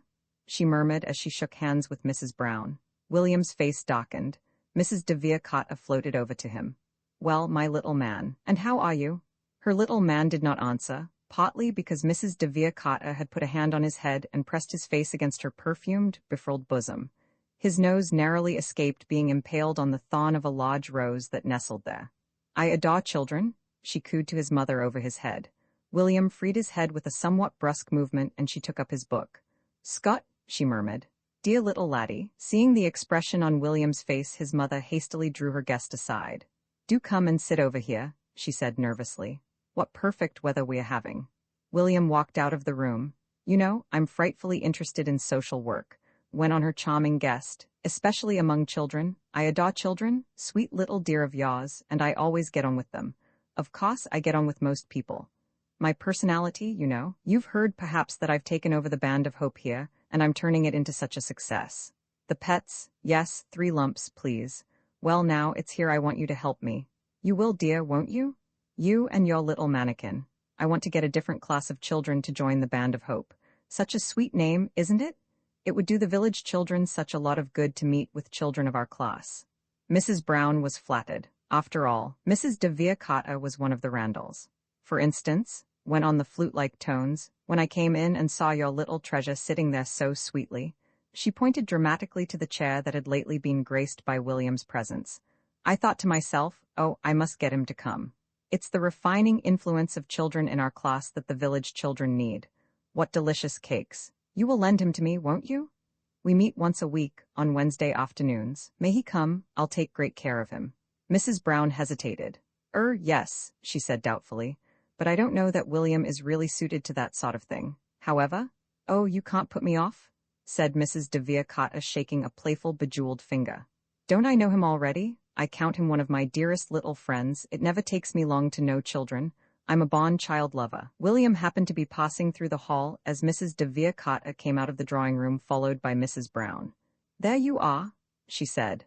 I thought you'd be waiting to say goodbye to me. She stretched out her arm with an encircling movement, but William stepped back and stood looking at her with a sinister frown. I have so enjoyed seeing you. I hope you'll come again. Untruthfully stammered Mrs. Brown, moving so as to block out the sight of William's face. But Mrs. de Vere was not to be checked. There are people to whom the expression on a child's face conveys absolutely nothing. Once more she floated towards William. Goodbye, Willie dear. You're not too old to kiss me, are you? Mrs. Brown gasped. At the look of concentrated fury on William's face, older and stronger people than Mrs. de Vere would have quailed, but she only smiled as, with another virulent glare at her, he turned on his heel and walked away. The sweet, shy thing, she cooed. I love them shy. Mr. Brown was told of the proposal. Well, he said slowly, I can't quite visualize William at a Band of Hope meeting, but of course if you want him to, he must go. You see, said Mrs. Brown with a worried frown, she made such a point of it, and she really is very charming, and after all she's rather influential. She was one of the Randalls, you know. It seems silly to offend her. Did William like her? She was sweet with him. At least, she meant to be sweet. She corrected herself hastily. But you know how touchy William is, and you know the name he always hates so. I can never understand why. After all, lots of people are called Willie. The morning of the day of the Band of Hope meeting arrived. William came down to breakfast with an agonized expression on his healthy countenance. He sat down on his seat and raised his hand to his brow with a hollow groan. Mrs. Brown started up in dismay. Oh, William, what's the matter? Got a sick headache, said William in a faint voice. Oh dear, I am sorry. You'd better go and lie down. I'm so sorry, dear. I think I will go and lie down, said William's plaintive, suffering voice. I'll just have breakfast first. Oh, I wouldn't, not with a sick headache. William gazed hungrily at the eggs and bacon. I think I could eat some, mother, just a bit. No, I wouldn't, dear. It will only make it worse. Very reluctantly William returned to his room. Mrs. Brown visited him after breakfast. No, he was no better, but he thought he'd go for a little walk. Yes, he still felt very sick. She suggested a strong dose of salt and water. He might feel better if he'd been actually sick. No, he'd hate to give her the trouble. Besides, it wasn't that kind of sickness. He was most emphatic on that point. It wasn't that kind of sickness. He thought a walk would do him good. He felt he'd like a walk. Well wrapped up and walking with little, unsteady steps, he set off down the drive, followed by his mother's anxious eyes. Then he crept back behind the rhododendron bushes next to the wall and climbed in at the larder window. The cook came agitatedly to Mrs. Brown half an hour later, followed by William, pale and outraged. Ease eat nearly everything, Em. You never saw such a thing. Ease eat the cold and the kidney pie, and ease eat them 3 cold sausages, and ease eat all that new jar of lemon cheese. William, gasped Mrs. Brown, you can't have a sick headache if you've eaten all that. That was the end of the sick headache. He spent the rest of the morning with Henry and Douglas and Ginger. William and Henry and Douglas and Ginger constituted a secret society called the Outlaws. It had few aims beyond that of secrecy. William was its acknowledged leader, and he was proud of the honor, if they knew, if they guessed. He grew hot and cold at the thought. Suppose they saw him going, or someone told them, he would never hold up his head again. He made tentative efforts to find out their plans for the afternoon. If only he knew where they'd be, he might avoid them somehow, but he got no satisfaction. They spent the morning rabbiting in a wood with Henry's fox terrier, Chips, and William's mongrel, Jumble. None of them saw or heard a rabbit, but Jumble chased a butterfly and a bee, and scratched up a molehill, and was stung by a wasp, and Chips caught a field mouse, so the time was not wasted. William's interest, however, was half-hearted. He was turning over plan after plan in his mind, all of which he finally rejected as impracticable. He entered the dining room for lunch rather earlier than usual. Only Robert and Ethel, his elder brother and sister, were there. He came in limping, his mouth set into a straight line of agony, his brows frowning. "Hello, what's up?" said Robert, who had not been in at breakfast and had forgotten about the Band of Hope. "I've sprained my ankle," said William weakly. "Here, sit down, old chap, and let me feel it," said Robert sympathetically. William sat down meekly upon a chair. "Which is it?" This. "It's a pity you limped with the other," said Ethel dryly. That was the end of the sprained ankle. The Band of Hope meeting was to begin at 3. His family received with complete indifference his complaint of sudden agonizing toothache at 2:30, of acute rheumatism at 25 to 3, and of a touch of liver. William considered this a heaven-sent inspiration. It was responsible for many of his father's absences from work, at 20 to 3. At 2:45, he was ready in the hall. "I'm sure you'll enjoy it, William," said Mrs. Brown soothingly. "I expect you'll all play games and have quite a good time." William treated her with silent contempt. "Hey, Jumble," he called. After all, life could never be absolutely black as long as it held Jumble. Jumble darted ecstatically from the kitchen regions, his mouth covered with gravy, dropping a half-picked bone on the hall carpet as he came. "William, you can't take a dog to a Band of Hope meeting." "Why not?" said William, indignantly. "I don't see why not. Dogs don't drink beer, do they? They've as much right at a Band of Hope meeting as I have, haven't they? There seems just nothing anyone can do." "Well, I'm sure it wouldn't be allowed. No one takes dogs to meetings." She held Jumble firmly by the collar, and William set off reluctantly down the drive. "I hope you'll enjoy it," she called cheerfully. He turned back and looked at her. "It's a wonder I'm not dead," he said bitterly. "The things I have to do?" He walked slowly, a dejected, dismal figure. At the gate he stopped and glanced cautiously up and down the road. There were 3 more figures coming down the road, with short intervals between them. They were Henry, Douglas, and Ginger. William's first instinct was to dart back and wait till they had passed. Then something about their figures struck him. They also had a dejected, dismal, hangdog look. He waited for the first one, Henry. Henry gave him a shamefaced glance and was going to pass him by. "You goin' too?" said William. Henry gasped in surprise. "Did she come to your mother?" was his reply. He was surprised to see Ginger and Douglas behind him, and Ginger was surprised to see Douglas behind him. They walked together sheepishly in a depressed silence to the village hall. Once Ginger raised a hand to his throat. "Got a beastly throat," he complained. "I didn't ought to be out." "I'm ill too," said Henry. "I told him so." "And me," said Douglas. "And me," said William with a hoarse, mirthless laugh. "Cruel sort of thing, sending us all out ill like this." At the door of the village hall they halted, and William looked longingly towards the field. "It's no good," said Ginger sadly. "They'd find out." Bitter and despondent they entered. Within sat a handful of gloomy children who, inspired solely by hopes of the annual treat, were regular attendants at the meeting. Mrs. de Villacata came sailing down to them, her frills and scarfs floating around her, bringing with her a strong smell of perfume. "Dear children," she said, "welcome to our little gathering. These," she addressed the regular members, who turned gloomy eyes upon the outlaws, "these are our dear new friends. We must make them so happy. Dear children?" She led them to seats in the front row, and taking her stand in front of them, addressed the meeting. "Now, girlies dear and laddies dear, what do I expect you to be at these meetings?"